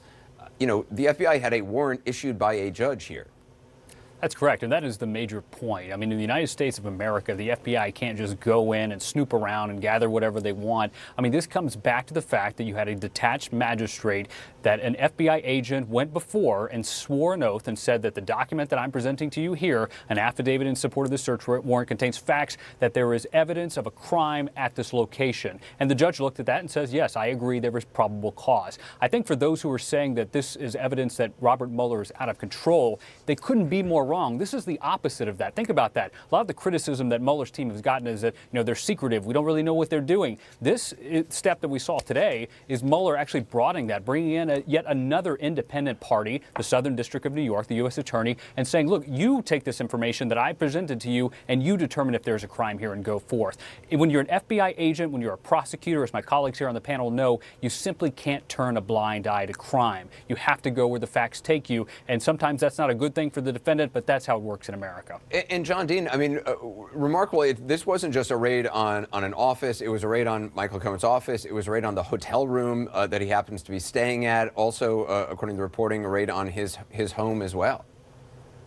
That's right. And that decision was made not in Washington. That was made in the Southern District. Those who know federal law enforcement know that the Southern District is very unique in the U.S. Attorney's offices. It thinks for itself. It makes decisions for itself. It sometimes actually conflicts with what happens in Washington. And I think this is a clear example of where they decided how to handle this. They did it the way they wanted to. They, with great specificity, had to get this warrant to go in, and so they had to be ready to swear under oath what might be there, what they thought would be there. So this is a Southern District operation. We should also talk, Jeff, just about the documents seized here. Documents related to Stormy Daniels, emails, tax documents, business records, also communications between Cohen and the president. Right, and one of the things that I think people need to understand how unusual this is it's very unusual to get a search warrant for a lawyer's office. There are separate procedures. Because of attorney-client privilege. Because of the really complicated issues of attorney-client privilege, of the documents you might seize. And the Justice Department is reluctant to do that. If in the unusual circumstances when they're investigating lawyers, they usually proceed by subpoena. They ask the lawyer to produce documents. Right, because Michael Cohen's attorney is saying, look, we've been cooperating. Right. So the fact that they had the evidence to go forward with a search warrant, not a subpoena, suggests not only that they feel there's very serious evidence of wrongdoing, but there was some time urgency. They were worried about the documents being destroyed. So the search warrant of an attorney is huge. Jumped out to me. We got to take a quick break. We're going to have more with the panel ahead on tonight's breaking news, the FBI raid on Michael Cohen and the president's reaction. They called it the 1,000-year flood. They were having homes and businesses flooded, and the roads were being washed out. My entire house is going to be flooded. Okay, do you have a second story? A lot of fear that we were going to lose a lot of people. When we heard the police station was flooded, we immediately gave them our command center to operate out of. Belfour was our savior. Sheldon and his team restored 25 of our businesses and more than 1,500 residences. At Belfour, we're restoring more than property. I'm just worried about the house and taking care of the boys.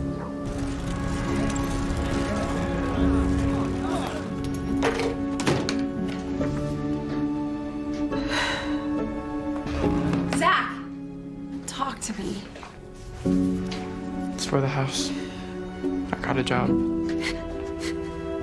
It's okay. Dad took care of us. Principal, we can help you plan for that. Today's the first day I found the time. I've always wanted to have a photo exhibit of the faces of our community and those people that create the heart and the soul of where we live. So I think we can make that happen. Oh my gosh, you're kidding me. Introducing the SUV equipped to make your first ever happen. The first ever Ford EcoSport is here. The NBA playoffs begin Sunday on TNT. NBA playoffs. This is gut check time. 1, 2, 3. I'm like fine wine. I get better with age. He's a highlight machine. This is a year for sure. When that time comes, we'll be ready. Life is complicated, but life insurance doesn't have to be. Welcome to Haven Life. We're changing the way you buy quality term life insurance so that it's actually simple. With us, you can get affordable coverage online from wherever, whenever you want. If approved, choose your coverage amount and term length. Just like that, peace of mind. Backed by MassMutual, a leading insurer. Easy, dependable, affordable. That's Haven Life. Get your real rate today. Introducing Pulse. Broken phone? We fixed that. It couldn't be easier. We'll be there in a heartbeat 7 days a week. Check us out at pulse.com. Pulse, for the ups and downs of digital life. Introducing Pulse. New TV to install? We do that. It couldn't be easier. We'll be there in a heartbeat 7 days a week. Check us out at pulse.com. Pulse, for the ups and downs of digital life. American Dynasties, The Kennedys, Sundays at 9 on CNN. We're talking about the president's extensive reaction to news that the FBI raided his attorney Michael Cohen's office and hotel room, and we're told house as well. He called it, among other things, an attack on our country. A source told CNN authorities seized documents related to the adult film actress Stormy Daniels, who Cohen paid or facilitated, as he said, a $130,000 payment right before the election, 11 days to be exact, to keep her quiet about her alleged affair with the president years before.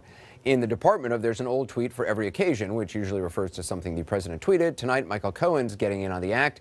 He posted this during a Democratic presidential primary back in 2015. Tonight, it resurfaced, quote, Hillary Clinton, when you go to prison for defrauding America and perjury, your room and board will be free. Back now with the panel. So if, Jeff, the president decided he wanted to get rid of special counsel Mueller, as a lot of people seem to think he has wanted to for a while, and obviously given today's statements, he can't just directly fire him, can right. I mean, he could fire the Secretary of Veterans Affairs, which he did the other day. The way the regulation is worded is that he would have to direct his supervisor in the Justice Department, that is Deputy Attorney General Rosenstein, to fire Mueller. If Rosenstein resigned rather than do it, the next person in line, the Associate Attorney General, that person would then have to decide whether to do it. That is the pattern that went on in the Saturday Night Massacre when Richard Nixon fired Archibald Cox. You had the Attorney General, Elliot Richardson, refused to do it. You had the Deputy Attorney General, William Ruckelshaus, refused to do it. And finally, Robert Bork, the Solicitor General, did it. Basically, the president would have to work his way through the hierarchy in the Justice Department until he found someone to do it, but he couldn't do it directly himself. And just kind of big picture, how stunning is today?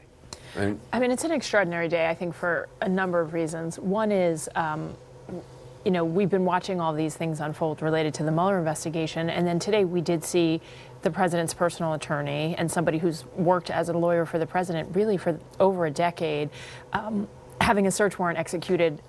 And not just a regular lawyer, a guy who has described himself as, you know, a fix-it man. Right. Others, his friend, Mr. Schwartz, has referred to him as the president's fixer. Right, which basically means that they're looking, there's no way that they're looking for things that don't connect to the president in some way.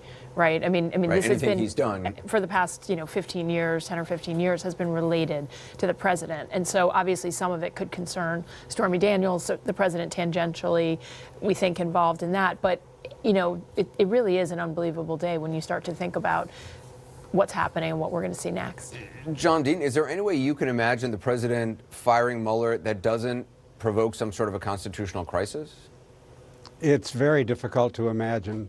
In fact, I think he might have been somewhat defanged today. I wouldn't be surprised if we later learn he was tipped off maybe during the raid that was taking place as a courtesy. He is, after all, the head of the branch of government, and this is something happening in his branch that could affect him, and I suspect there might have been a courtesy call. But can he just turn around and build this into a case to fire Mueller? It's going to be very tough, because as I said earlier, I think this is a lot of the Southern District's own doing and how this was handled. Josh, a lot of this come back to the president's firing of FBI Director Comey last May. Again, the president kind of revisited that firing again today, going on about how he did the right thing. He did, and there was obviously a lot in that statement today. I think the one thing that stood out for me is indicating that he would have actually removed the Attorney General had he had known that Sessions was going to recuse himself, which I think is stunning to think about. That, here you have a department leader, an official in government, indicating that I'm conflicted here, therefore I'm going to remove myself. And then for the chief executive to then say, well, that's cause enough for me to fire you is incredibly stunning. Yeah, and that's something he said before. Months ago, as I recall. And the fact that he's kind of revisiting that, revisiting all of the greatest hits. I want to thank everybody on the legal panel. The president's on-camera comments tonight were mostly about the raid on Michael Cohen, but the meeting he was speaking from was actually about the situation in Syria. The president said the chemical attack over the weekend will be met forcefully and that a decision will come as soon as tonight. The latest from inside Syria next.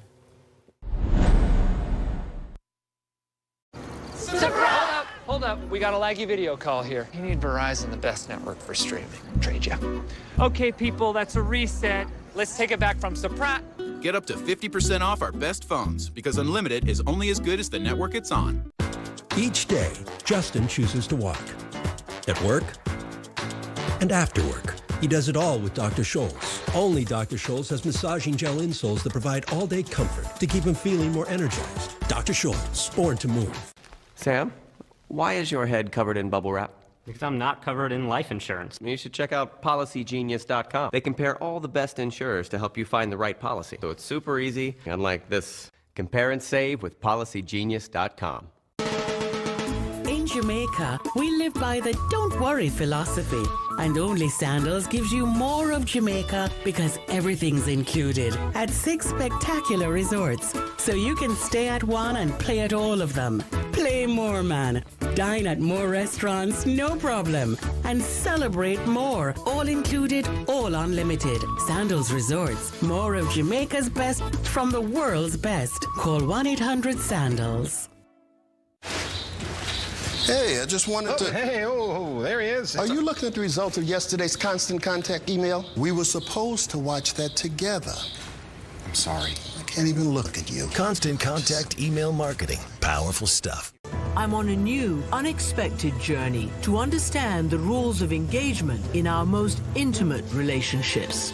Accra. What are the sexual habits of people who identify as one of the most Christian countries in the world? Whenever your husband needs you, you have to avail yourself. I've heard many Sunday morning saints are busy sinning the rest of the week. Is there a sort of a nod and a wink to the guys? Christiane Amanpour, Sex and Love Around the World. New episode, Saturday at 10. It's a noisy, chaotic, confusing world. If only everyone could see it more clearly. Separate fake from fact. If only we all understood what's really going on. The world needs another Economist reader. And now you can try The Economist in print, free of charge. Visit free.economist.com, call 1-855-500-0015, or text ECONOMIST to 99000. What is certainty? Certainty is 4imprint, a caring, trusted team ensuring your promotional products are perfect, with the promise of your satisfaction guaranteed. So what does certainty bring?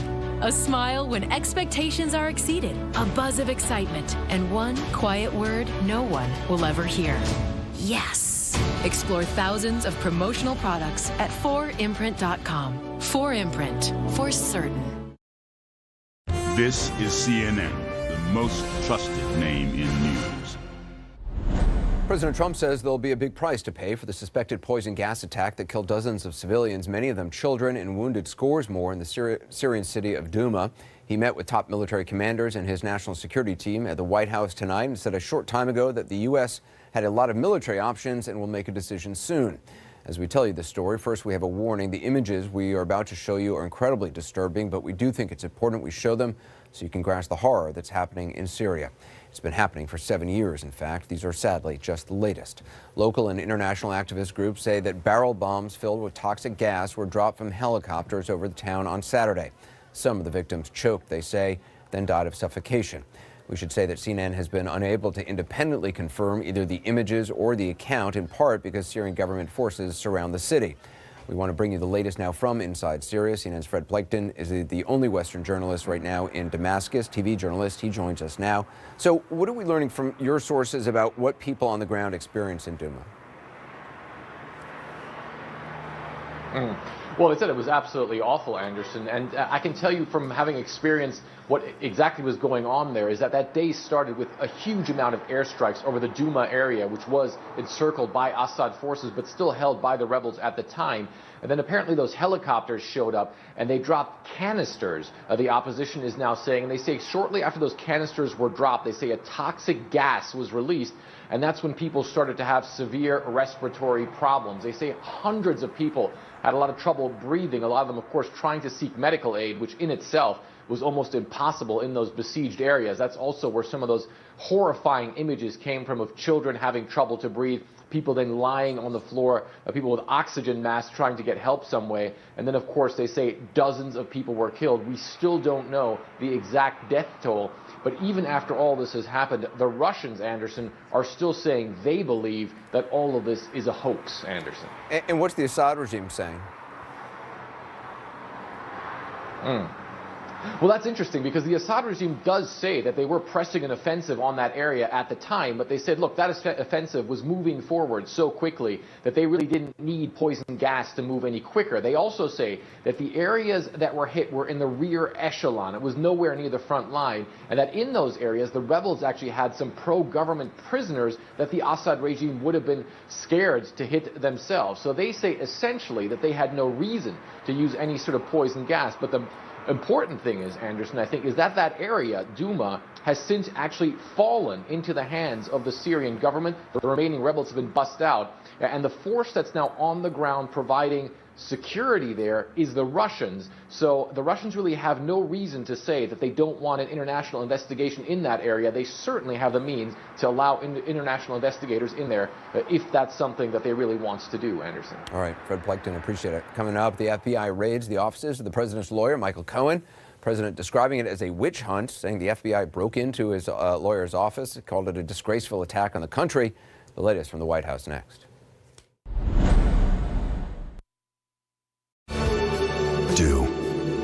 Do your thing. Fulfill. Realize. Love. Not like. Be extraordinary. Turn off the highway and soar.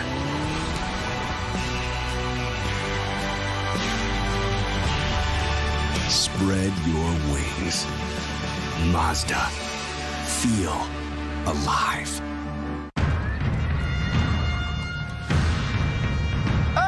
Salutes a lot!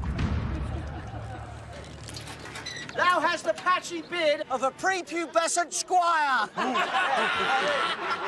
Thy armour was forged by a feeble-fingered peasant woman. Your mum! As long as hecklers love to heckle, you can count on Geico saving folks money. Boring! 15 minutes could save you 15% or more on car insurance. I thought I was managing my moderate to severe Crohn's disease. Then I realized something was missing. Me. My symptoms were keeping me from being there.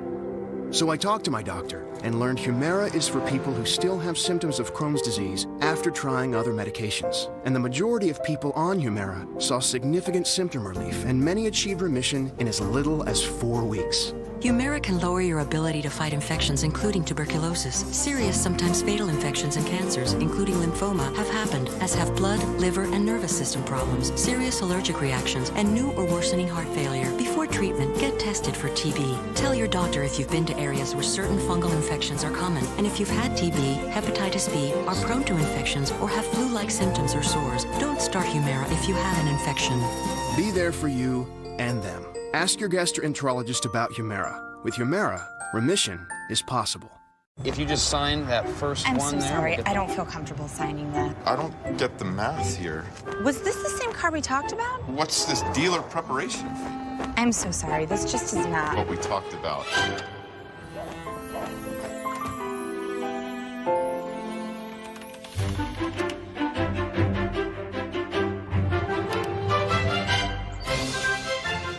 Get the car without the car salesman. Carvana, the new way to buy a car. AT&T provides edge-to-edge intelligence, covering virtually every part of your business. So this won't happen, because you've made sure this sensor and this machine are integrated. Attaboy. And yes, some people assign genders to machines. And with edge-to-edge intelligence, you'll know your customers love this color and don't love this one.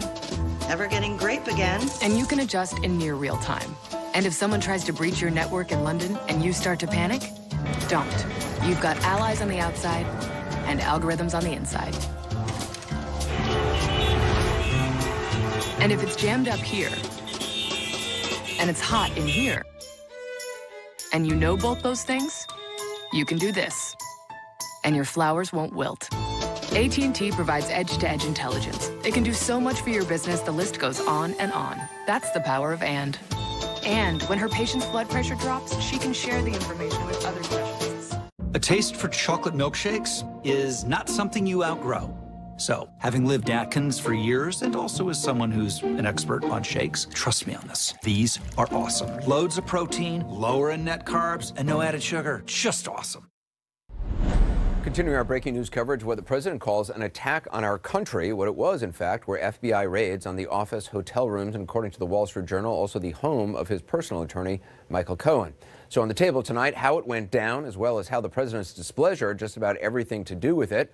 Also new reporting by the New York Times' Maggie Haberman on another story on money from a Ukrainian tycoon to President Trump's foundation. And later a decision, which the president says could come within hours or minutes, on possible military action against Syria after this weekend's alleged poison gas attack. Also a question to impeach or to not even talk about it. You'll hear from the guy who's been buying all those TV ads calling for impeaching the president, as well as David Axelrod, who says that kind of talk could be toxic to Democrats. First, the very latest on Michael Cohen from our Gloria Borger. So, Gloria, just talk big picture, everything that we know about what went down, how these raids were conducted, what they were looking for. Well, we know that it's extraordinary. This Michael Cohen is the president's personal attorney. He's also a longstanding friend of the president's who dined with him at Mar-a-Lago a week ago. And today he awoke to discover that his office and his hotel room were being searched by the FBI, and they took things that you might expect, like his phone, his personal computer, and financial documents. And they proceeded with this search, according to Cohen's own attorney, after they were contacted by the special counsel, Robert Mueller, who said, this is not within my bailiwick, but you might do this yourselves. Cohen's attorney called it inappropriate and unnecessary because Cohen has been cooperating with investigators so far. So they took records, my sources tell me, related to his legal clients, and that includes the president and as well as his personal finances. One of my sources said, Anderson, that when you look at this, the search warrant, and we have not read it, but my source said that it is largely related to Stormy Daniels, and then there were subsets of it in which there was discussion of payments made to her, of communications with the president about the Stormy Daniels case, and potentially communications with the campaign about it. I mean, you'll recall Michael Cohen was not a member of the campaign officially, but he did talk to a lot of people of the campaign about it. Now, people I've spoken with who are close to the president say he is incredibly upset by this. He is angry about this. He believes this has crossed a line for him. And the legal team, it seems to me, may not be playing nice with Bob Mueller anymore. And then, of course, the question that you've been raising all evening is, does this mean that he would fire Rod Rosenstein or Attorney General Jeff Sessions, whom I'm told he's very mad at, or even Bob Mueller himself? Yeah, fascinating day. Gloria Borger, appreciate it. More now on the president's reaction tonight at the White House. CNN Jim Acosta is there, joins us now.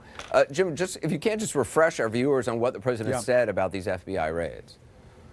Well, Anderson, before I do that, I just want to tell you, I just got off the phone with a source familiar with everything that's been going on at the White House today, who said that the president did not hear about this, as we all heard about this earlier today when the news broke, that according to the source familiar with the situation over here, the president was informed of this raid on Michael Cohen's offices by one of his aides earlier on in the day, and that these conversations as to what the president should do and how he should respond, that those conversations have been going on all day long. That we can tell you, just some new information coming into us here at CNN.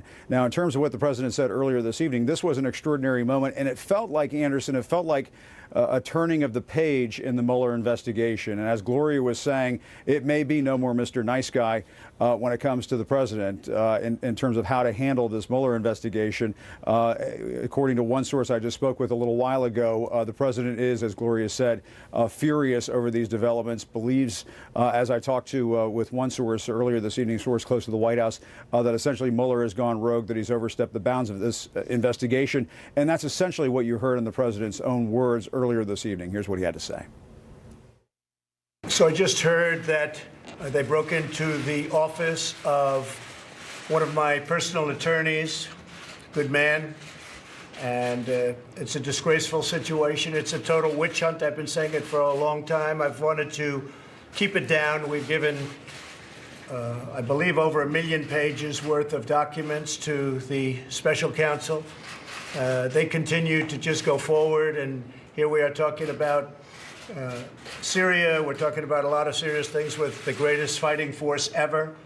And I have this witch hunt constantly going on for over 12 months now.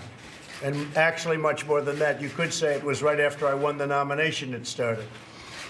And it's a disgrace. It's frankly a real disgrace. It's an attack on our country in a true sense. It's an attack on what we all stand for. So when I saw this and when I heard it like you did. I said, that is really now in a whole new level of unfairness. So this has been going on. I saw one of the reporters who is not necessarily a fan of mine, not necessarily very good to me. He said, in effect, that this is ridiculous. This is now getting ridiculous. They found no collusion whatsoever with Russia. The reason they found it is there was no collusion at all. No collusion.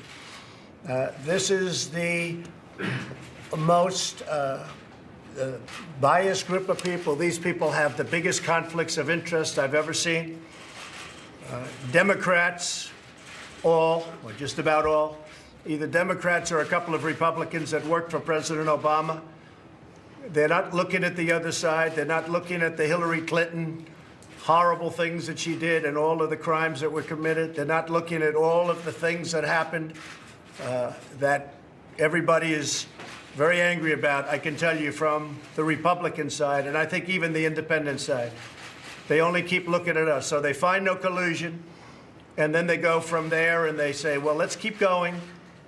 And they raid an office of a personal attorney early in the morning. And I think it's a disgrace. So we'll be talking about it more. But this is the most conflicted group of people I've ever seen. The Attorney General made a terrible mistake when he did this and when he recused himself, or he should have certainly let us know if he was going to recuse himself, and we would have put a different Attorney General in. So he made what I consider to be a very terrible mistake for the country.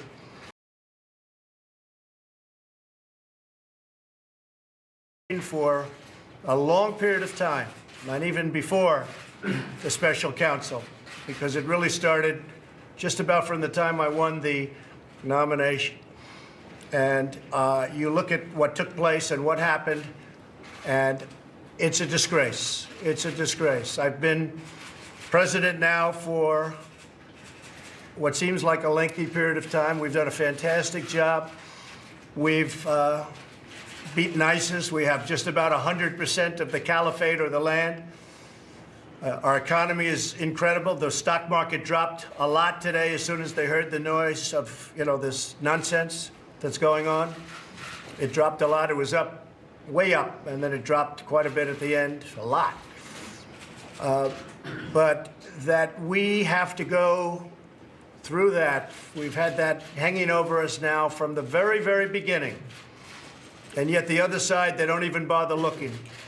And the other side is where there are crimes. And those crimes are obvious. Lies under oath all over the place. Emails that are knocked out, that are acid washed and deleted. Nobody's ever seen. 33,000 emails are deleted after getting a subpoena for Congress. And nobody bothers looking at that. And many, many other things. So I just think it's a disgrace that a thing like this can happen. Why don't you just fire Mueller? Why don't I just fire Mueller? Well, I think it's a disgrace what's going on. We'll see what happens. But I think it's really a sad situation when you look at what happened. And many people have said you should fire him. Again, they found nothing. And in finding nothing, that's a big statement. If you know the person who's in charge of the investigation, you know all about that, Deputy Rosenstein, Rod Rosenstein. He wrote the letter very critical of Comey. One of the things I said, I fired Comey. Well, I turned out to do the right thing, because you look at all of the things that he's done and the lies, and you look at what's gone on at the FBI with the insurance policy and all of the things that happened. Turned out I did the right thing. But he signed, as you know, he also signed the FISA warrant. So Rod Rosenstein, who's in charge of this, signed a FISA warrant, and he also signed a letter that was essentially saying to fire James Comey. And he was right about that. He was absolutely right. So we'll see what happens. I think it's disgraceful, and so does a lot of other people. This is a pure and simple witch hunt. Thank you very much. Now, we're also finding that the president has been consulting with lawyers and advisors throughout the day, like Ty Cobb, the White House attorney here, who's been working on the Mueller investigation, and, of course, John Kelly, the chief of staff. But, Anderson, of course, the next step in all of this is really in the president's hands. What does he decide to do? Does he decide to fire Bob Mueller, or does he try to go through the Justice Department and push him out by firing Rod Rosenstein, the Deputy Attorney General, the Attorney General Jeff Sessions? All of that obviously is the question that's facing the president at this point. And as I was talking to this source familiar with all of this earlier this evening, I put it to this person: are we essentially on the dark side of the moon here? In other words, we don't know what's going to happen yet next. And this source said, yeah, that pretty much sums it up, Anderson. We don't know what's on the other side of the moon at this point. All right, Anderson. Jim Costa, thanks very much. Being on the receiving end of legal action, not exactly a place Michael Cohen is accustomed to. He is, if you haven't noticed, both known as and happy to be more the dishing it out type. Details now from CNN senior investigative correspondent Drew Griffin. He has been with Donald Trump since 2007. Personal lawyer, 100% defender, and has made no apologies for his unyielding support of Donald Trump. When CNN recently called Cohen Trump's fixer, Cohen responded with this tweet: "Thank you for your accurate depiction of me and my role for our president." My job is I protect Mr. Trump. That's what it is. If there's an issue that relates to Mr. Trump that is of concern to him, it's of course concern to me.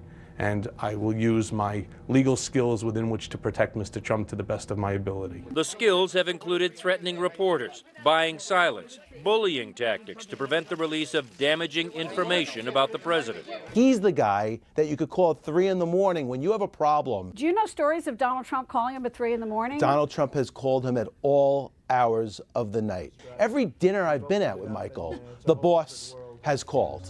It is with that background that makes the details about the Stormy Daniels deal somewhat incredulous. Cohen has explained that he made the Stormy Daniels story disappear just 11 days before the November election, when he and he alone withdrew $130,000 from a home equity line of credit and paid the porn actress to keep quiet. Both he and his famous client insist the president was never told. Do you know about the $130,000 payment to Stormy Daniels? Then why did Michael Cohen make it if there was no truth or allegation? Well, you have to ask Michael Cohen. Michael's my attorney, and you'll have to ask Michael. Cohen first became a person of special interest in the investigation of special counsel. So it could be anything. It's not that this there were a ton of matters that took place that Michael fixed. And Donald Trump wasn't involved in every. Well, Michael Cohen may have just one client. We have many distinguished panel members tonight: David Chalian, Kirsten Powers, Ann Milgram, Jeffrey Toobin, Paul Begala, and Mike Shields.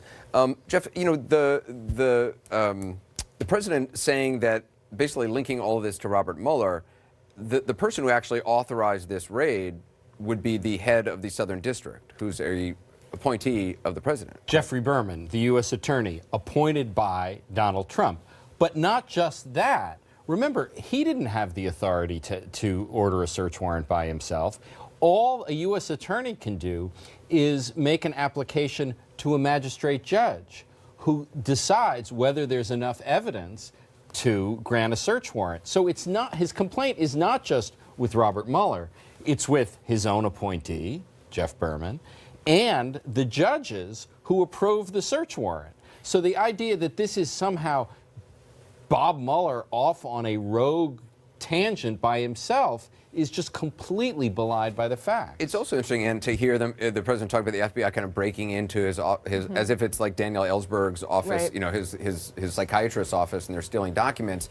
What hoops do the FBI, does the head of the Southern District have to jump through in order to get? I mean, getting a search warrant is an extensive process. It's not. And harder to get one on a lawyer?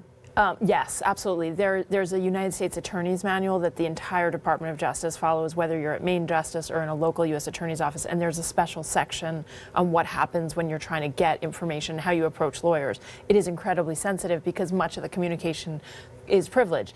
I want to say one thing on that, though, and I think it's an important thing for us to think about, that communications are only privileged when you're requesting or receiving legal advice. If there's a third party, the communication is not privileged. If, as we have been given information from the president, he had no idea that this was happening, that's not going to be privileged communications, right? If the president says, I had no idea this was happening, then we have no reason to believe that the Stormy Daniels Wait, so agreement, any communication between the president and Michael Cohen, that's not all covered by privilege? No, every communication is not covered by privilege, right? So every time I talk to my attorney, that's not covered by privilege? No, it may be. It depends about what. Right, It depends. exactly. If you talk about, lunch, it's not privileged. It has to be about the legal matter that is under consideration. So if by what you're saying is, if the president has already claimed he wasn't part of this, then it's hard for us to see any way in which the Stormy Daniels agreement, if that's true and is the case. Now, let's say there are emails that the president is on, although I understand the president doesn't email, and so that may not be the case. But at this point, if we take the president's word that he had no communications about it, then there's no reason for us to believe that he wasn't involved in this agreement. Then there's no reason for us to believe that anything will be privileged related to it. And you can pierce privilege if there's illegality taking place between an attorney and a client, correct? That's called the crime fraud exception, that if an attorney and a client are planning or covering up a crime together, that is not privileged, but a judge has to be persuaded that that's what they're doing. All right, I want to bring in the rest of the panel in a moment. We've got to get the non-lawyers on the panel on this, and also other subjects, including one item that broke just a few moments ago in the New York Times about a transaction that Robert Mueller is investigating, $150,000 from a Ukrainian magnate to President Trump's foundation. More ahead. Bear presents Ordinary versus Overachiever. A lot of paints say they can do the job, but just one can bear through it all.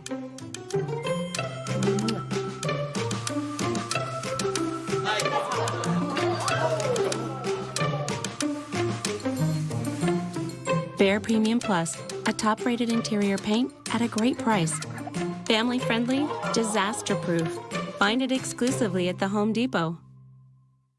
Like a supermarket, the dark web is where identity thieves buy and sell your personal information.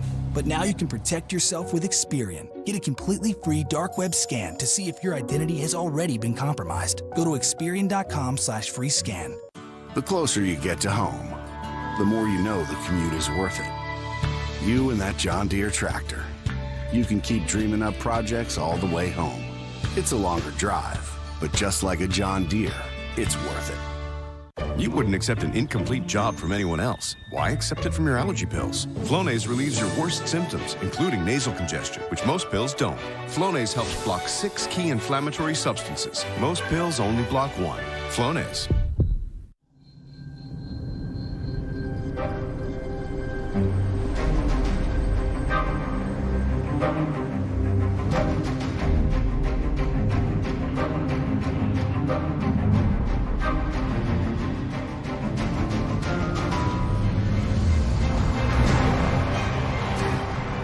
the all-new 2019 Infiniti QX50, the most advanced Infiniti ever made. Infiniti, empower the drive. There's a new place for senior care with daily laundry service. A place with a day spa. A place where seniors get the care they need in the comfort of home. Home Instead Senior Care. Janice, Mom told me you bought a house. Okay.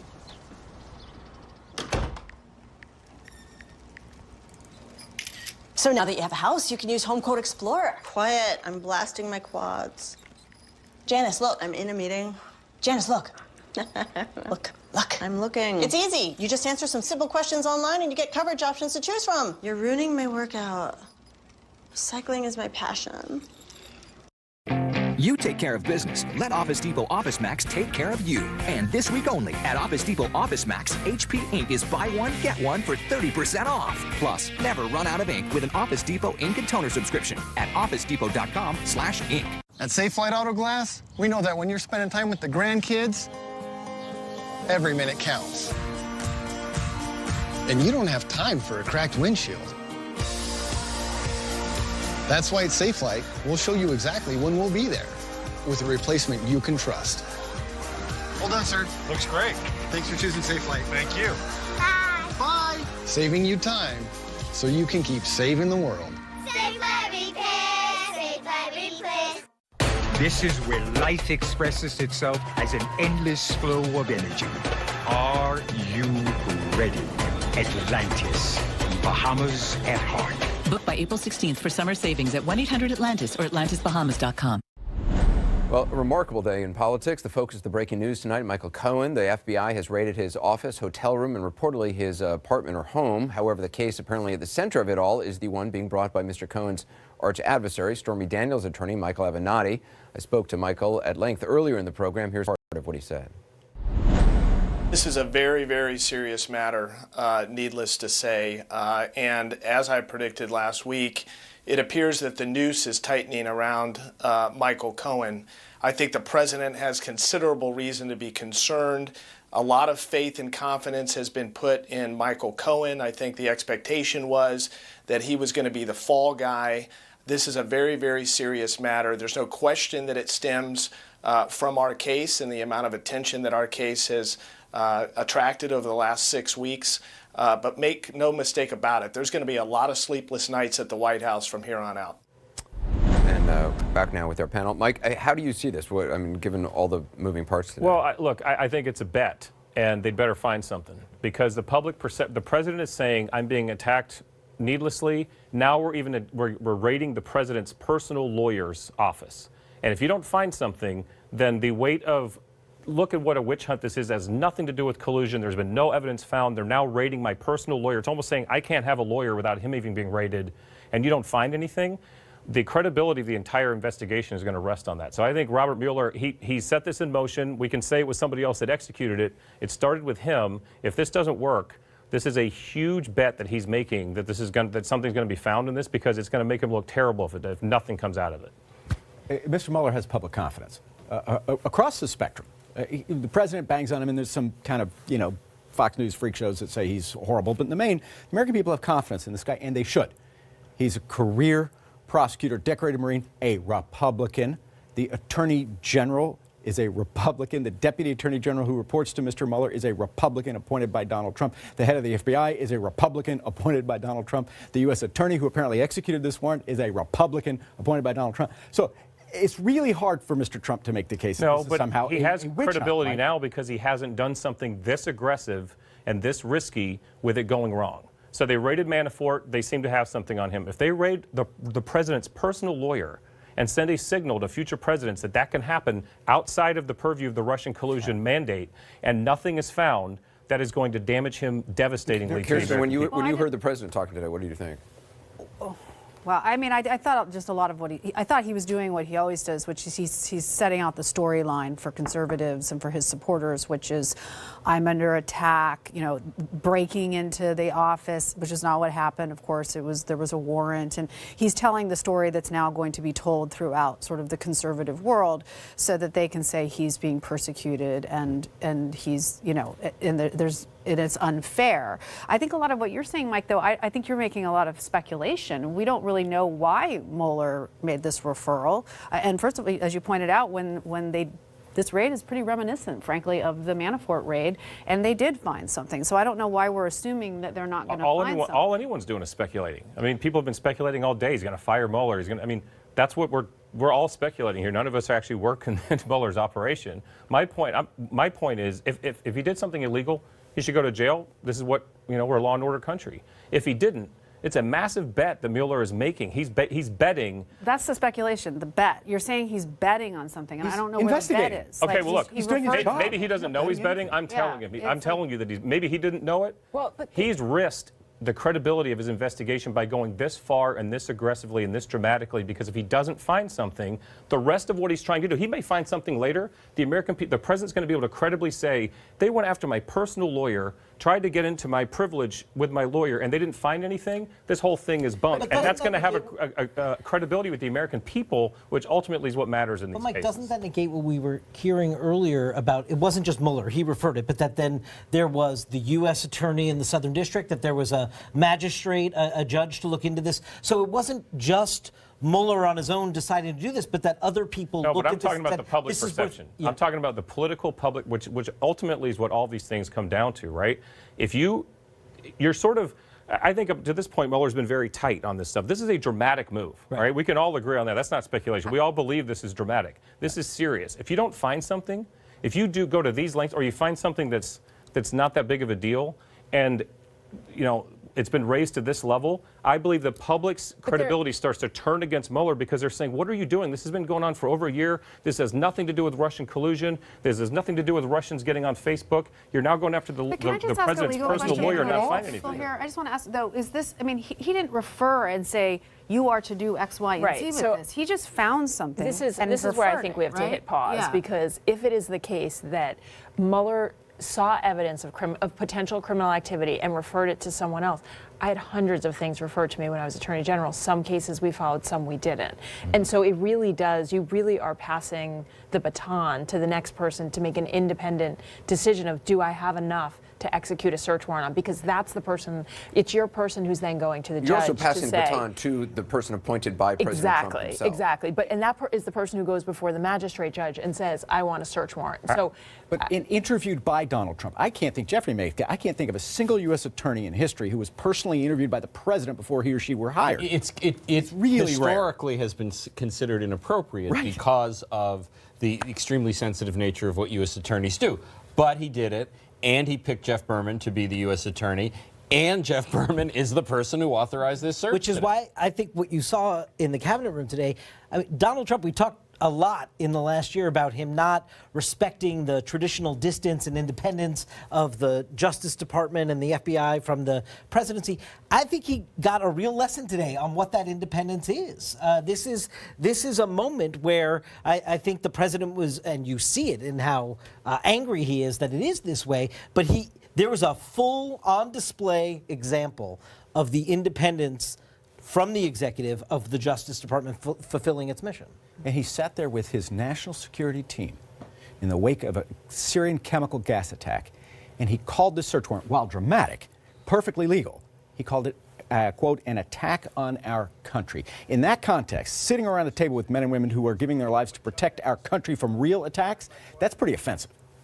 Well, also, you could argue, given the lack of such verbiage on Russia's attack on the election, to say which was an attack on our country that he has never much more to discuss tonight, including new reporting, breaking news from the New York Times. Special Prosecutor Robert Mueller is investigating a wealthy Ukrainian's payment to President Trump's foundation. We'll talk to one of the reporters on the story, Maggie Haberman. Get the panel's take.